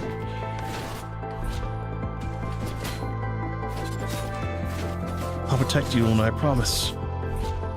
I guess if anyone ever tries to approach me, she just like leans me back. She's like, no, I will take care of them. Hide, hurry. I guess I gotta stand back here and watch her fight. No, don't die, sis. I'll revive you. Lucia. Luna, are you okay? Don't worry, it's okay. We just need to rest a bit. I just need to become a contract, and then we can go to Babylonia together. You'll be just like before, always. If it's enough, you don't need to keep fighting like this. My best sister, keep going. Lucia, sis. Can I do anything to help you? I can't fight. I just have, like, I don't know what these are, chains or something? Success. What's a success? I can protect you now, sis. Sorry, this is our only chance. Well, hurry. Eliminate the corrupt and potential threats. Yeah, I do remember that part. Thrown into the recycling bin or something. Typical humans destroy, evolve. And here I am, evolved. I just annihilate these guys. I gotta go find sister. This is like a horribly abridged story, by the way. Huh? What'd he say? Owen, what'd you say? This Luna, you are chosen ancient ascension. I'll give you my everything. Luna, what do you need me to do? Lucia, you find the face of sister. Miss Luna, please, for the sake of the Ascension Network. Oh my. Belonging to my dev. No. We're done? Warning, experiment error. Let's end it here. All this is meaningless. There's quite a commotion outside, but I will stay here.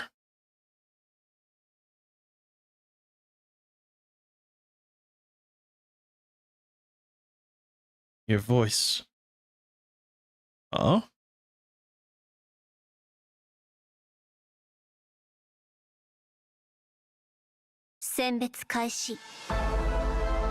What's going on? Live on, sis. Stabilize the mind.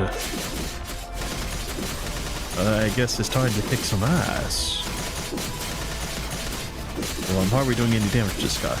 Oh my god. Where's the orbs? I need orbs bad.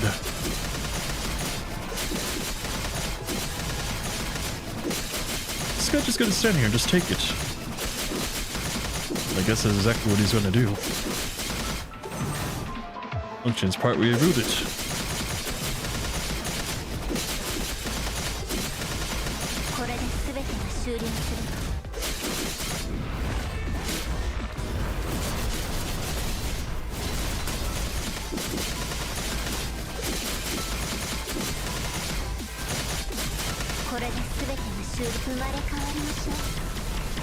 Functions partly rooted. Yes, give me the power. Ah.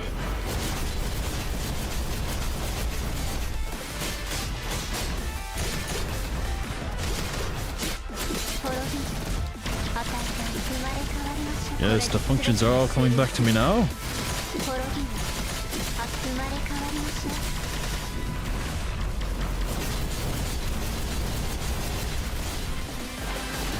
Oh my god, there's so many of them.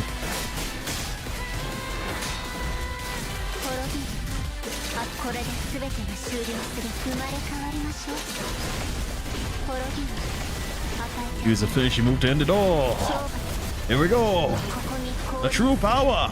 All right.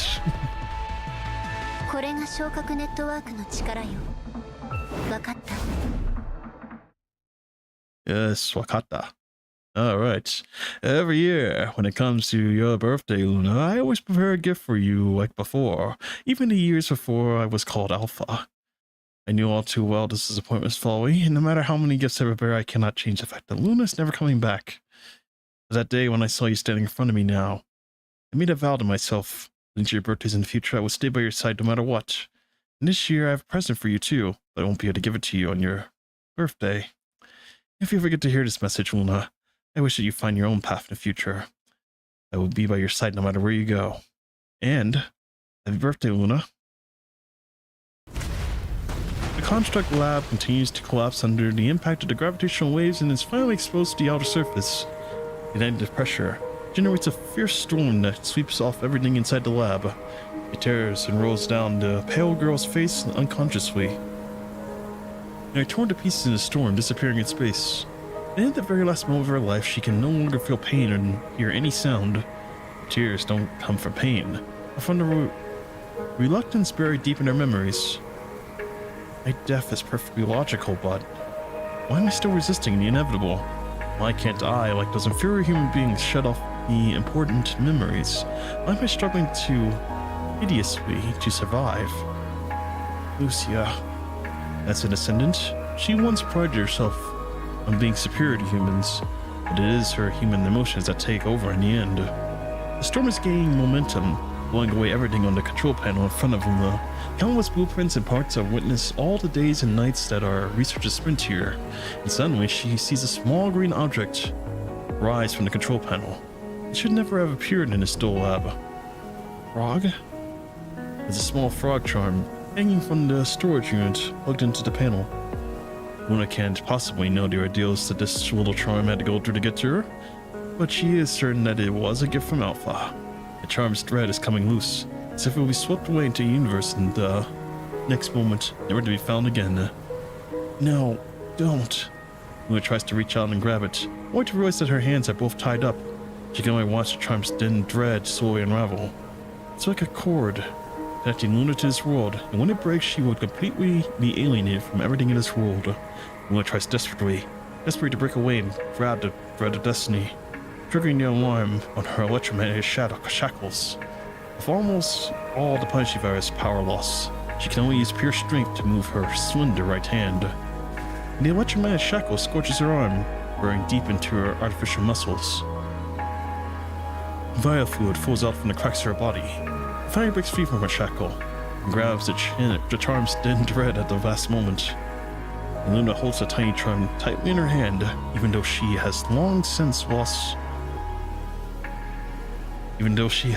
lost her sense of temperature. It still feels warm, very warm. Thank goodness. Luna feels a long-lost sharp pain in her scarred right hand. This is the hand that holds onto something important. Even when it is covered in pain and wounds, she has seen many hands like this. When she met her white-haired sister on the night in pouring rain, she reached out her much-suffered hand and hugged her tight, crying.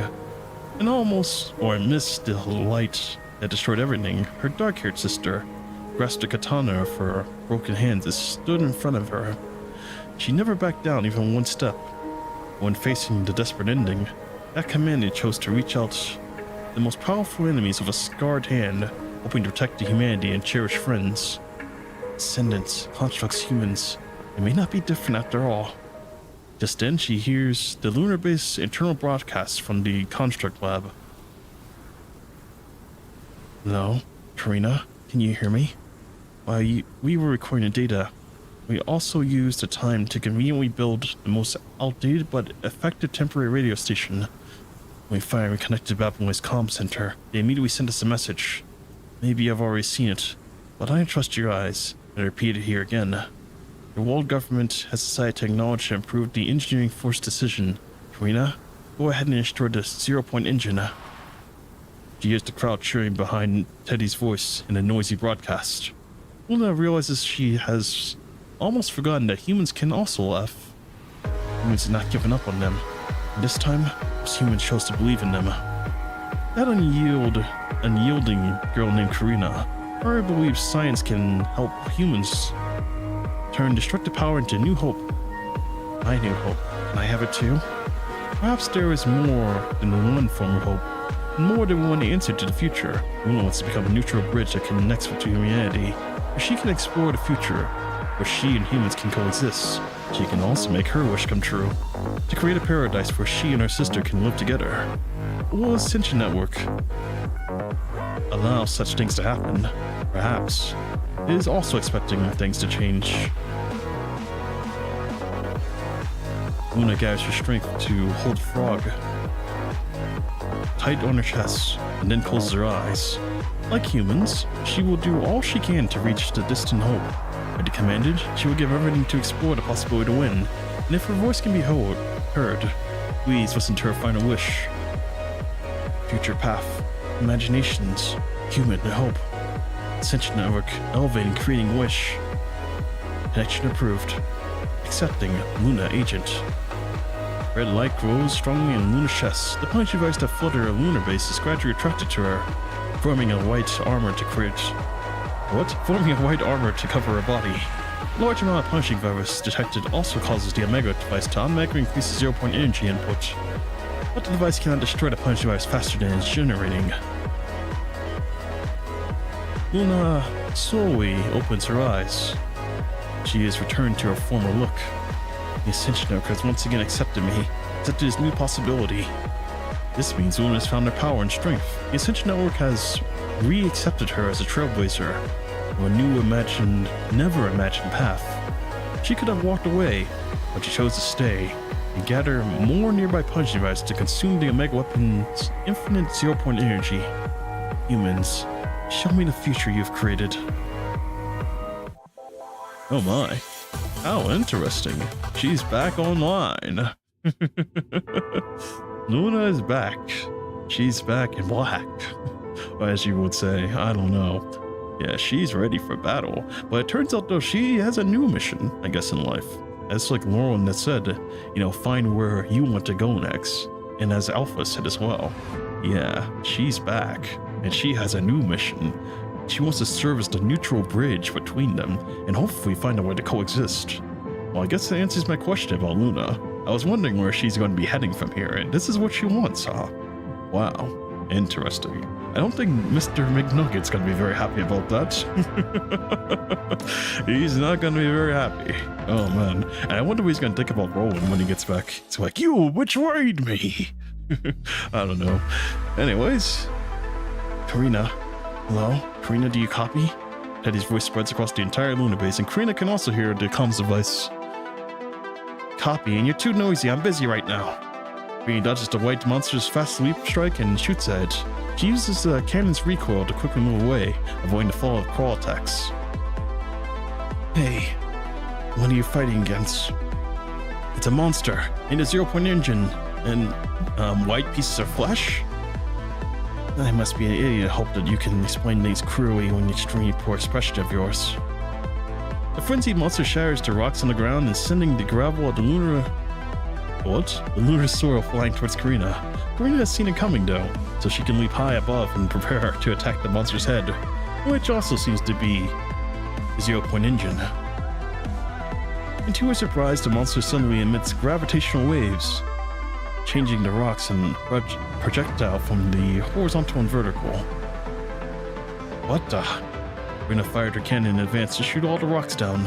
If she didn't do so, even if she got lucky and does get injured, the kinetic energy from the rocks will still blow her away. Hello, Karina? I'm fine, but aerial attacks don't seem to work against this monster. Here's the 0-point engine on its head. She must limit its action by hitting the weak points. But how can she limit the action of a monster that can repair itself infinitely? Well, I not think too much. Destroying it once isn't enough. I'll do it twice, 3 times. Only you can think of the stupidest idea, but I guess it's the best strategy for you. Karina once again charges at the pale monster. She jumps above and slams her blast hammer down, knocking all the lunar soil to block its collision. But the monster still is intelligent enough to unleash wide-range gravitational waves that blow away the lunar soil instantly. Even if Karina jumps up, she will be pulled down. But when it focuses on the sky, it completely ignores Karina, who is rushing out from the dust. Screaming and running, Karina throws herself towards the gravitational waves emitted by the monster, and neutralizes part of them with the gravitational control system of her frame. Karina knew that the wide-range waves wouldn't have much strength, so she chose to break through them from the front. The monster has no time to react. It can only watch Karina's blast hammer approach from... Karina's blast hammer approach as its engine makes a loud hum. I'll crush you. The instant thrust. Yeah, it's not thrush. I don't know what a thrush is, honestly. The instant thrust from the blast hammer engine has sufficient speed to make any blunt weapon sharp as a blade. The monster's right leg is immediately severed from his body and falls to the ground, but still it manages to swing its claw to hold Karina off. Damn, it's got good reflexes. The gravitational waves from Karina at bay. The gravitational waves keep Karina at bay. She can only watch the monster recover. However, no matter how hard the monster trembles, its right leg does not seem to be growing back. Wait, it can't regenerate fast like before. Yeah, we're also investigating this. It can also be due to a change in the 0-point energy supply. Some of the energy is allocated in a strange place. It's going to the meg weapon, where the ancient is located. The Mixing Moist Trades is corrupted. It kept attacking us suddenly and weakened a lot. Rena looks in the direction of the construct lab. She mumbles to herself. So, she chose to live on in the end. Now Mutant's right leg has slowly grown back. But instead of attacking mech, it runs to the center of the battlefield in order to absorb more remotely transmitted 0-point energy. Karina, the gravitational waves will reach a critical point in 12 minutes and 21 seconds. You must hurry. I must kill it before it finishes absorbing the energy. Alright, it's your time to shine, Karina. It's now or never.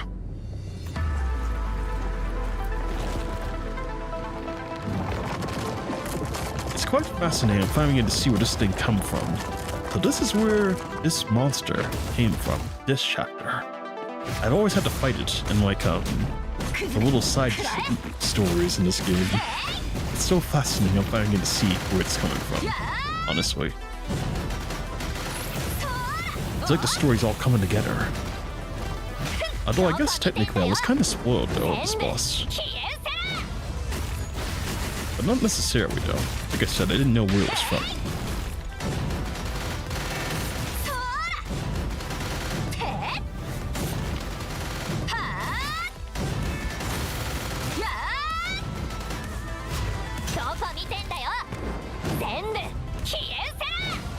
The Moon Eater.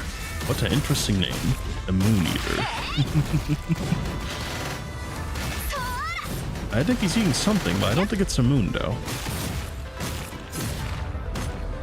He's definitely devouring a lot of 0-point energy though.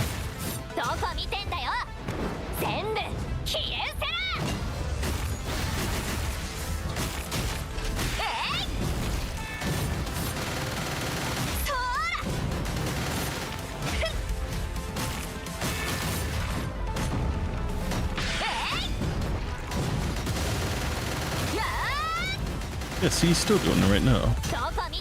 Well, I think this boss has a second phase if I remember.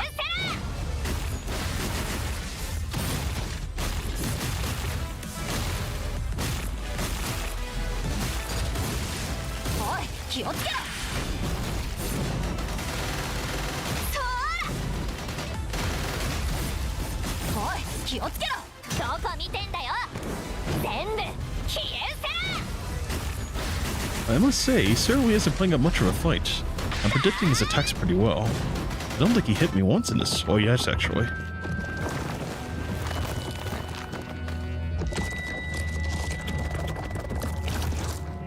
Has he been defeated, actually? Oh wait, he's pulled out a scythe. Who's that?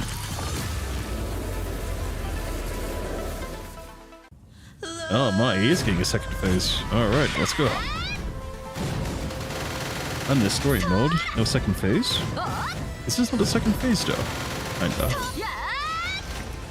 I remember he gets like his HP back, his HP bars back in this. He did get his HP bars back. Like I remember. Ah yes, he has that form. Yes, there is this form. I remember always, it plays like this music, this epic music like it is doing right now. And it's like, alright, let's go again.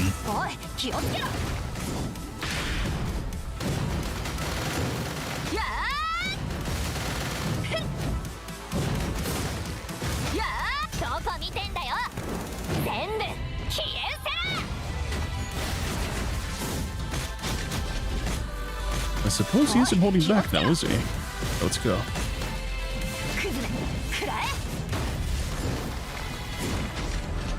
Wow, it's actually kind of cooking me in this form, though.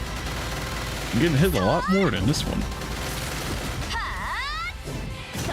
Though from what I remember though, he is kind of the same though. He's pretty squishy. Doesn't have much defensive stats.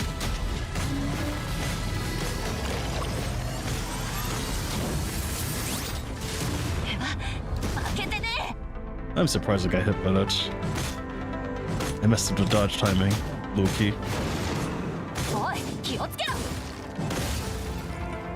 Unfortunately for him though, I had the plot partner. You cannot kill me. This you is gonna die here today. Not me.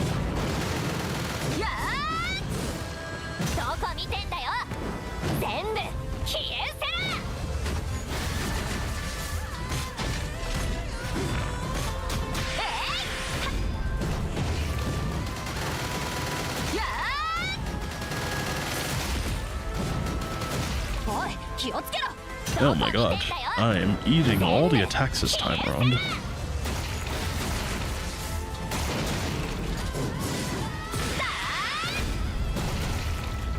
Okay, looks like I did.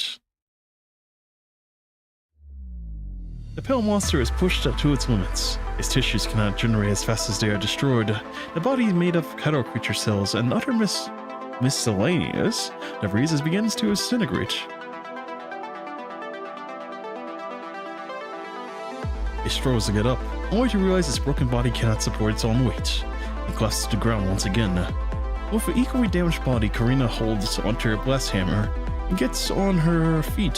Step after step, she walks towards the monster. Wiggling its body, the monster tries to make itself afloat by using a 0-point energy, the engine's power, hoping to fly. Rambo told me that life was precious. Perhaps you also want to survive. But you are the enemy of all living things. You're nothing but a monster. Karina deploys the gravity cannon of the blast hammer and shoots to the ground under the monster. The compressed gravitons generate enormous gravity and neutralize the folding force, pulling it back to the moon's surface. It barely raises its head. It is all too late. Oh my. Gotta kind of look at this for a second. So it's her over there, and she's like hurling her hammer towards like a 0-point energy reactor, I think. It's like the head. Interesting. He telegraphs quite a lot, yeah. Holding attacks that can also throw you off guard. It's messed up your dodge, but it's finding quite easy. Yeah, this guy is quite... A lot of his attacks, you can kind of see when he's about to attack, but at the same time though, what always throws me off of like fighting these enemies is like the speed at which they attack. I can anticipate that they're about to attack me, but I'm just wondering when they're going to actually attack, as they have like a wind-up animation. And I guess like the longer you fight these guys, you'll just kind of like know the wind-up animation.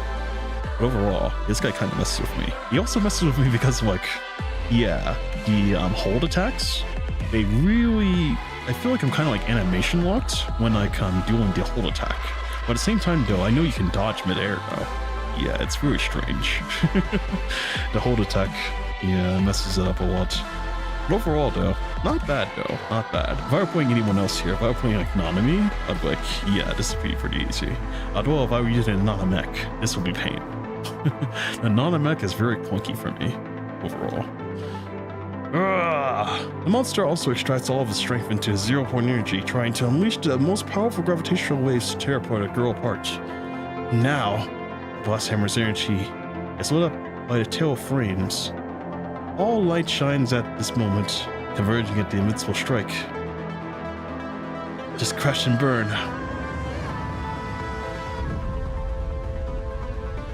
Nanami's easy mode, she destroys everything? Yeah, that is very true. She does destroy everything. And this entire game, she's been like one of my most valuable units because she's gotten me through so much content in the game. I guess beyond that, there's also like Alpha, which is pretty good. But yeah, she's been like, I don't know, the pillar of this game for me. After a blinding flash, the severely damaged 0-point engine continues to emit strong gravitational waves, reducing the monster's remaining body to pale, lifeless flesh. The outburst of gravitational waves sends Karina flying, and she rolls on the main surface for tens of meters and finally comes to a stop. Karina reopens her eyes and finds the damaged 0-point engine. has sunk under the moon's surface. The gravitational waves are directly acting on the rocks, creating ripples on the nearby ground. The rocks protrude from the ground like swords, while soft lunar soil flows down like sand. Karina has no time to hesitate. Chikoku jumps back and barely avoids the collapse of the ground underneath. Karina, you're not dead, are you? I guess so. Karina replies, sprinting between more protruding rocks. Then hurry up to the coordinates I sent you. The gravitational waves built up in the 0-point engine will break out in 3 minutes. What? Isn't that also within the range of the gravitational waves? Or are you just picking a better place to die? Alright, I'll give you a proper funeral. Relax. Now, rest in peace. The calm ends abruptly. Karina can never contact Teddy again. Karina is totally clueless, but she still runs towards the coordinates that Teddy sent. Better results complete. Karina, 919 available. Interesting. Is that, an interlude available? Interesting. I actually would like to see the interlude of this. The representatives gave their answer in the world government's emergency meeting, approving Karina's decision and giving her the right to destroy the 0-point engine. And still, it would inevitably cause a series of problems. The lunar base to react in the ground battlefield Corona. The biggest problem is that the comms of the lunar base are still not restored, and Babylonia is unable to confirm whether Karina and her team have successfully destroyed the engine, or whether they can safely return. What if Karina and her team are injured, or cannot finish the mission at all? Nicola, please allow me to go. I can help the lunar base with Karina. Nicola has actually thought about this option, and when it comes to searching for lost targets in unfamiliar environments, nobody can do a better job than the Purifying Force, although they are hunting the target most of the time. No, this is the second time I'm saying this. Nicola shakes his head and gives back Bianca's application. As the captain of the Purifying Force, and as a soldier, you should know your duty is to obey orders. The other female construct in the room also walks up to salute Nicola. Oh, Chico. I don't think I've seen this person before. I like the look though. The short hair. And those eyes though. What are those? The color, I guess. Seems like I wouldn't say it's like a crimson. I don't know. Amber, I guess. Or embers. I don't know. Anyways, come in, Nicola. One construct is more than enough to investigate traitors. I can do this. Captain Bianca doesn't need to get involved. Although respectful, the female construct named Chico has not backed down in the slightest. She's also a member of the Purifying Force. Chico? Bianca looks at Chico.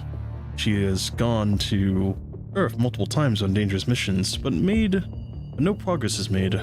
Although the engineering force new engine has made shuttles more secure, going from Babylonia to the ground is still a dangerous trip. Even after a successful landing, the supplies from the support force are nowhere enough. Combat consumption in the adverse environment, and Chico couldn't even maintain her frame properly. The color of her black long hair has faded, but she simply had no time to restore it.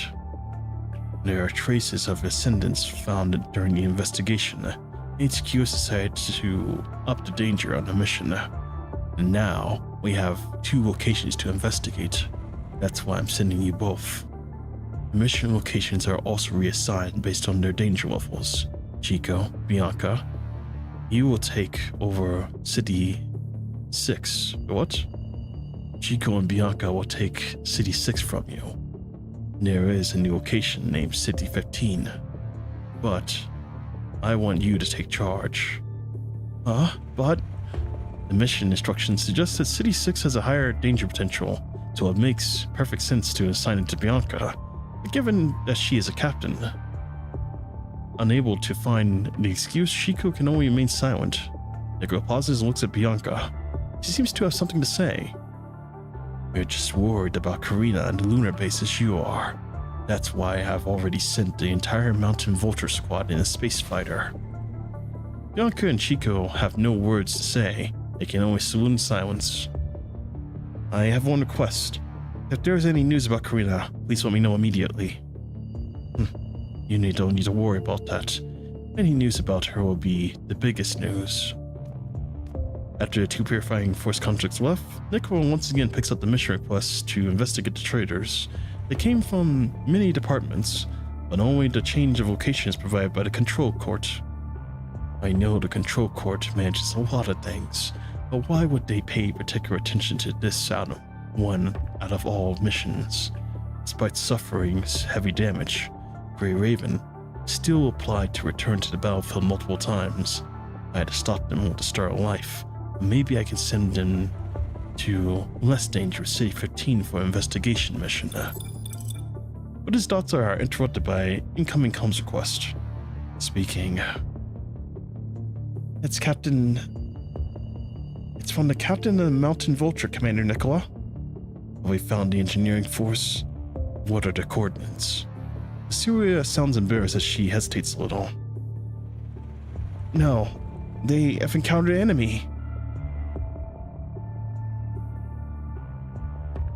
A transport shuttle is flying in space. The moon has become quite small behind it.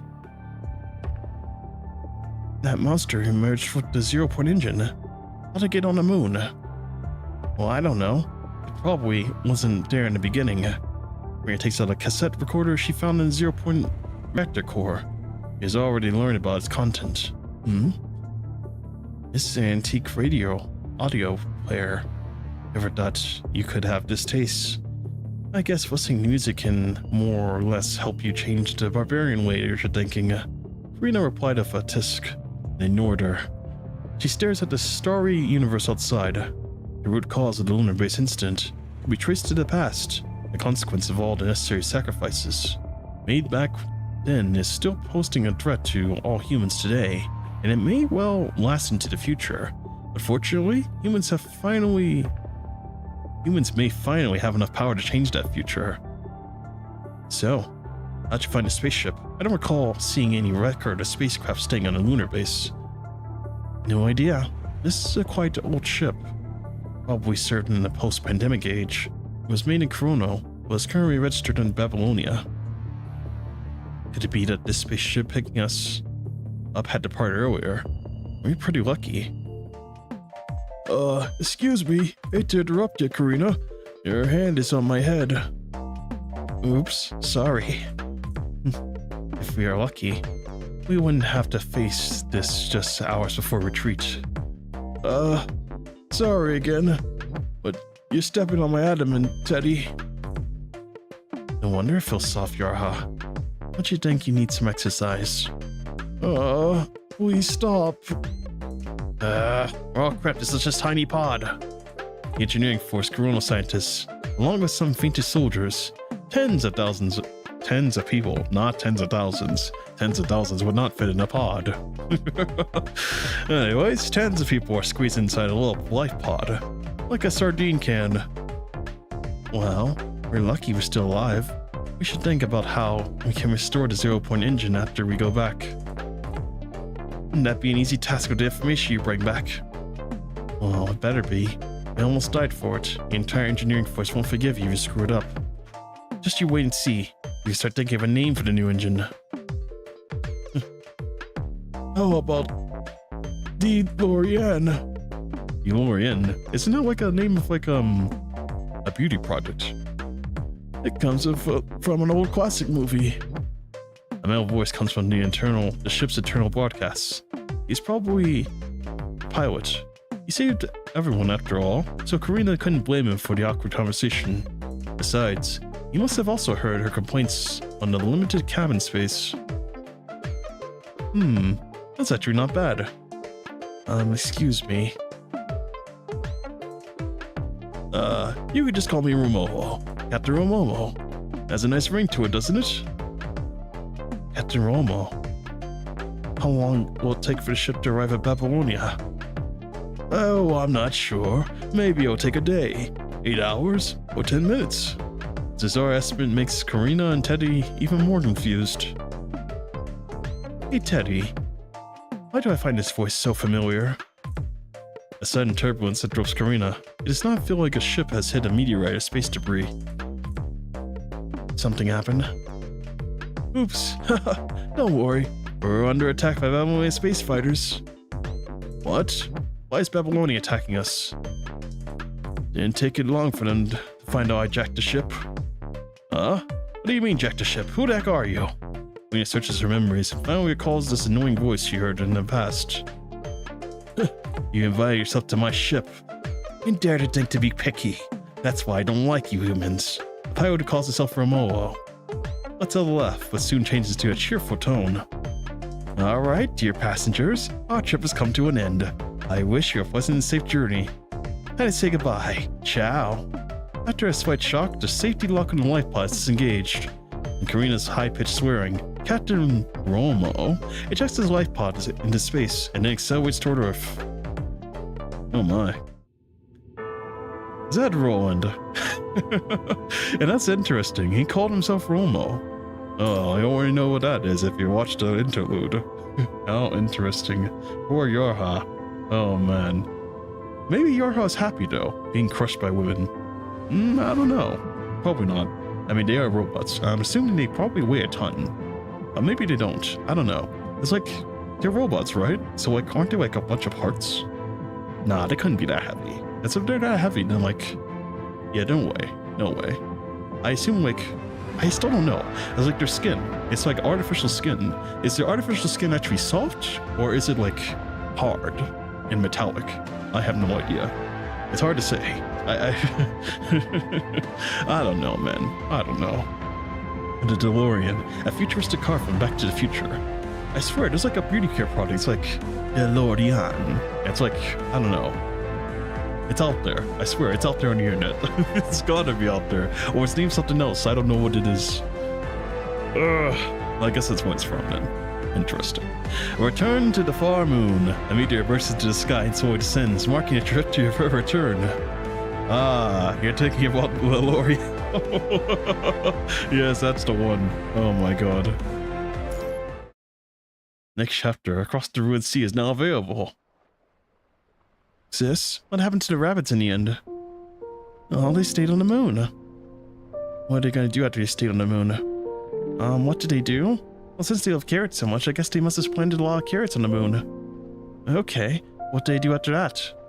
Well, after that, they started digging in the ground in order to plant carrots. They dug and dug and dug until they found a carrot monster in the soil. They formed the spirits of all the carrots they ate. A big monster. And then what? What happened to the rabbits? Did the carrot monster eat them? Right. The rabbits came together to build a robot called the Iron Bunny, and they were about to attack the carrot monster. The rabbits were so good. What happened to them?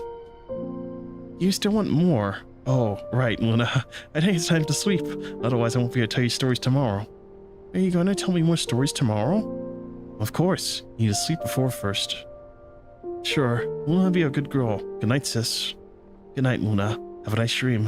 Tomorrow will be a new day.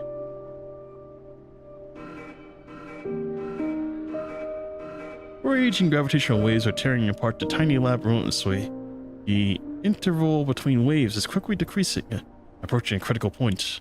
Decomposed buildings falling around. The giant Omega weapon has completed its mission and gets buried underneath the debris. The imprisoned agent is no longer here, though. The wrecked zero-point engine emits a blazing blue light from the center of gravity waves. Around him floats a white figure that seems completely unaffected by the gravitational waves. The pale flesh wriggles around the zero-point engine, trying to crawl onto the white figure's body. You two are a pathetic creation. Your fate was twisted from the very beginning. Luna allows it to wrap around her.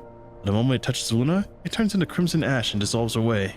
The blue glow of the zero-point engine is turning incandescent white, warning people, everyone, the gravitational waves will soon explode and destroy everything on the ground.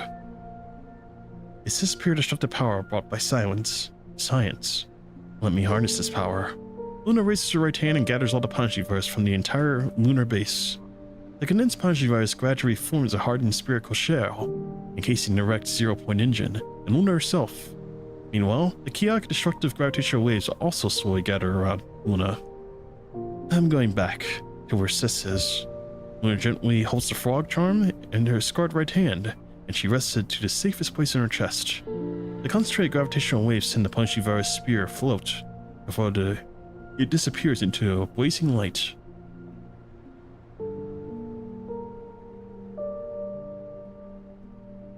A white-haired girl is moving along in the wilderness. She suddenly stops, as if she heard something.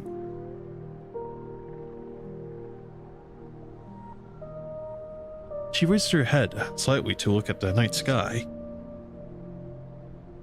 It's almost dawn. A meteor suddenly bursts into the sky and slowly descends. Luna, the ascendant named Alpha, takes a few baffled steps. She quickly sprints toward the sunrise. And that's it. That's the end. Oh boy. Luna finally makes it home. I was thinking that she was gonna take a ride with Rowan, but I guess not, because Rowan just he delivered the storage device, and then he was like, alright, I did my job, I'm out of here. He just left. So that's interesting. And I was wondering because I saw they hopped on the pod or the ship, the old ship that was under the Babylonia's name, and I was like, isn't Rowan on that ship? And when I heard Romola, I was like, oh, I know this. That's Rowan, man. That's Rowan. That's him. Because his brother's name is actually Romola. Man, how interesting. He was there on that ship the whole time. Imagine. I'm shocked I didn't even notice that was him, though. Because he just hopped in the back of the ship and was like, alright, the ship's on autopilot, I guess. Did you just think the ship was on autopilot? No way the ship's on autopilot. There has to be someone piloting the ship, obviously. I don't know, man. Yeah, kind of interesting. But I guess that's that then. And Rowan is out of there. But what happened to the people though? They're still in the escape pod then. Wow, interesting. So what's next then? Let me see. What are we up on next? Across the ruined sea. Oh, who's that right there, by the way? I can't see who that is. Is that Lamia? I mean, it makes sense that would be Lamia, because that's in the sea. So, is that her? That kind of throws me off, though, because, the hair was blonde. So, I don't know if it's actually her, though. Wow. Across the ruined sea. That's next. Interesting. And then there's the Spire of Kronos. Oh my god. Wow. That's crazy. It's not Lamia? I figured. That blonde hair does not look like Lamia at all. Because I remember she has a black Indian style hair. Yeah, interesting. Romo, yeah. It's a name he used also to trick those engineers in the Hetero Hive Mother mission. Oh man. Yeah, that's right. He did. That's crazy, man. He was right there the whole time and they didn't even notice. It's insane. That's insane. Alright then, I guess. Man, this chapter wasn't that long, oddly enough. I mean, I know it took me 3 hours to get through today. 3 hours, 40 minutes. I guess altogether it took me 4 hours to get through. Not bad, not bad. I guess I'm kind of scarred ever since I got through Cinderburns. I was like, oh, this is gonna take me several days to get through. This is gonna be an 8-hour stream. Nope, not an 8-hour stream at all. This is not Cinderburns. I still gotta say, by the way, Cinderburns, that story was peak. My god. Pretty peak. Pretty peak, I gotta say. Even though it was kind of depressing, I gotta say. Kind of depressing. I missed him so much, man. Poor Julie. Poor everyone that died. Oh man, I missed him. It's such a shame. But I guess we're through it now, so that's that. Yeah, I mean, reading out loud takes longer. Yeah, it does take longer. And it's also me being sick, which is taking even longer to read, kinda. But yeah, overall.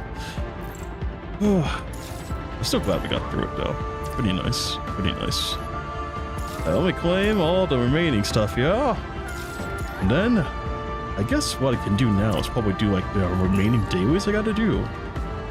Nah, I think I'll probably just end it here. Let me go clear out my serum though first before I do. But oh my god, man. Quite impressive, quite impressive. Let me use these two, by the way. Get it out of here. Get it out of here. Get it out of here. Max, there we go. Imagine Cinderbird's voice acted. It would take super long to finish. Oh, that's another thing too, by the way. Of voice acting. Because I'll read it fast. Well, with voice acting, it gets even more weirder. Because sometimes like they say like the sentence like super slow, and so it takes longer to get through. Yeah, if it was voice acted, oh my god, that would probably be like on the lines of probably 24 hours, I'd kind of say. Not even 24, probably like 20 hours to get through overall. Cinderburns voice acted. That'd be like a nightmare too to voice act though, if they did. Oh man, you know how many characters they introduce in this game? Every single half a second. You have like, what was it? The worker number 1, worker number 2, worker number 3, worker number 5, worker number 6. Oh man, I remember like in the Surviving Muslim, they had like Councilman A, Councilman C, Councilman B, Councilman J, Councilman K. It's like, what? I don't, what? Exactly, imagine PTR fully voice acted. It'd be a nightmare to get through all of it. Yeah, it would, honestly. Low-key. If it were all voice acted. Though, low-key though, I would kind of be down for it. I would sit there and actually listen to like every word they say. I would actually sit there and hear it. Because it's kind of fascinating hearing like the true voices of the characters. Although, I guess like if they want to be like a lot more cheaper with it, they should only voice act the actual characters of like a face, the main characters. So they voice act, you know, Lucia. They voice act, you know, Echo. They voice act, you know, Alpha. And all the other side characters, I guess you can give it your own voice. And I guess the Commandant as well. He doesn't get a voice. Or she doesn't get a voice, because I know you can choose 2 different genders in this game, interestingly enough. I don't know what it does per se. It says right here, the gender you have selected will influence subsequent stories. The information will be visible to yourself. I wonder how that works though. So like if you're like the male, you know, Commandant, obviously Lucia has like a thing for you. But does Lucia still have a thing for you if you're like a female Commandant? Or does she just want to be your best friend? I have no idea. I have no idea. Although I don't really have a thing versus like, you know, types of sexuality. So I don't know if like they have a thing in this story or not. I have no idea how they do sexuality in this game. I know every game has like their own type of thing, like whether or not they touch it or not. The LGBTQ, you know, community. I don't know how it works in this game, but I'm assuming maybe there's something there. I don't know. I know that, like, you know, Rowan obviously has a thing for Luna. As far as like relationships go in this game, what relationships do we know already? So like we obviously know like Lucia has a thing for like, you know, the Commandant, and I think Vera and Lee kind of have something going on, right? And then like, who else? I don't even know, honestly. I guess that's a whole new can of worms to open overall. Oh, all right. I think I'm gonna call it here. Oh, my neck is killing me. My neck is killing me, man. I think I'm gonna. What is this guy here, by the way? Oh my god, they're scamming us in this game. Are there already scammers in this game too? What the hell is going on? September event, 600 rainbow cards. What is going on, bro? Hit them with the report. What is it? Game behavior. Yes, and fraud, advertising. There we go. Oh man, I have no idea what's going on. He's spamming the entire chat. Bro, chill, man. It's like early in the morning. What's going on? I didn't know this game had scammers. Interesting. Wow. Fascinating. 600 rainbow cards though. That's a lot of rainbow cards. I don't believe they would give that pretty freely though. 600 rainbow cards. You know, I didn't understand like the currency in this game, but apparently like the rainbow cards, they come like in small amounts, but they mean a lot still overall. But yeah. Interesting. Hopefully one day when I do get like towards like the end of this game, I'd like to do like giveaways or something. We'll see. We'll see. But alright though, I'm gonna end it. I'm gonna take a rest. It's already 2:15. Oh my god. Man. The day's already passed. Oh my god. But yeah, I'm gonna end it here. I will see you next time. Please take care. It's been a good stream. I've enjoyed this. This story. Quite impressive. On a scale of 1 to 10, you already know I'm giving it a 10 overall. But yeah. But alright. I will see you next time. Peace.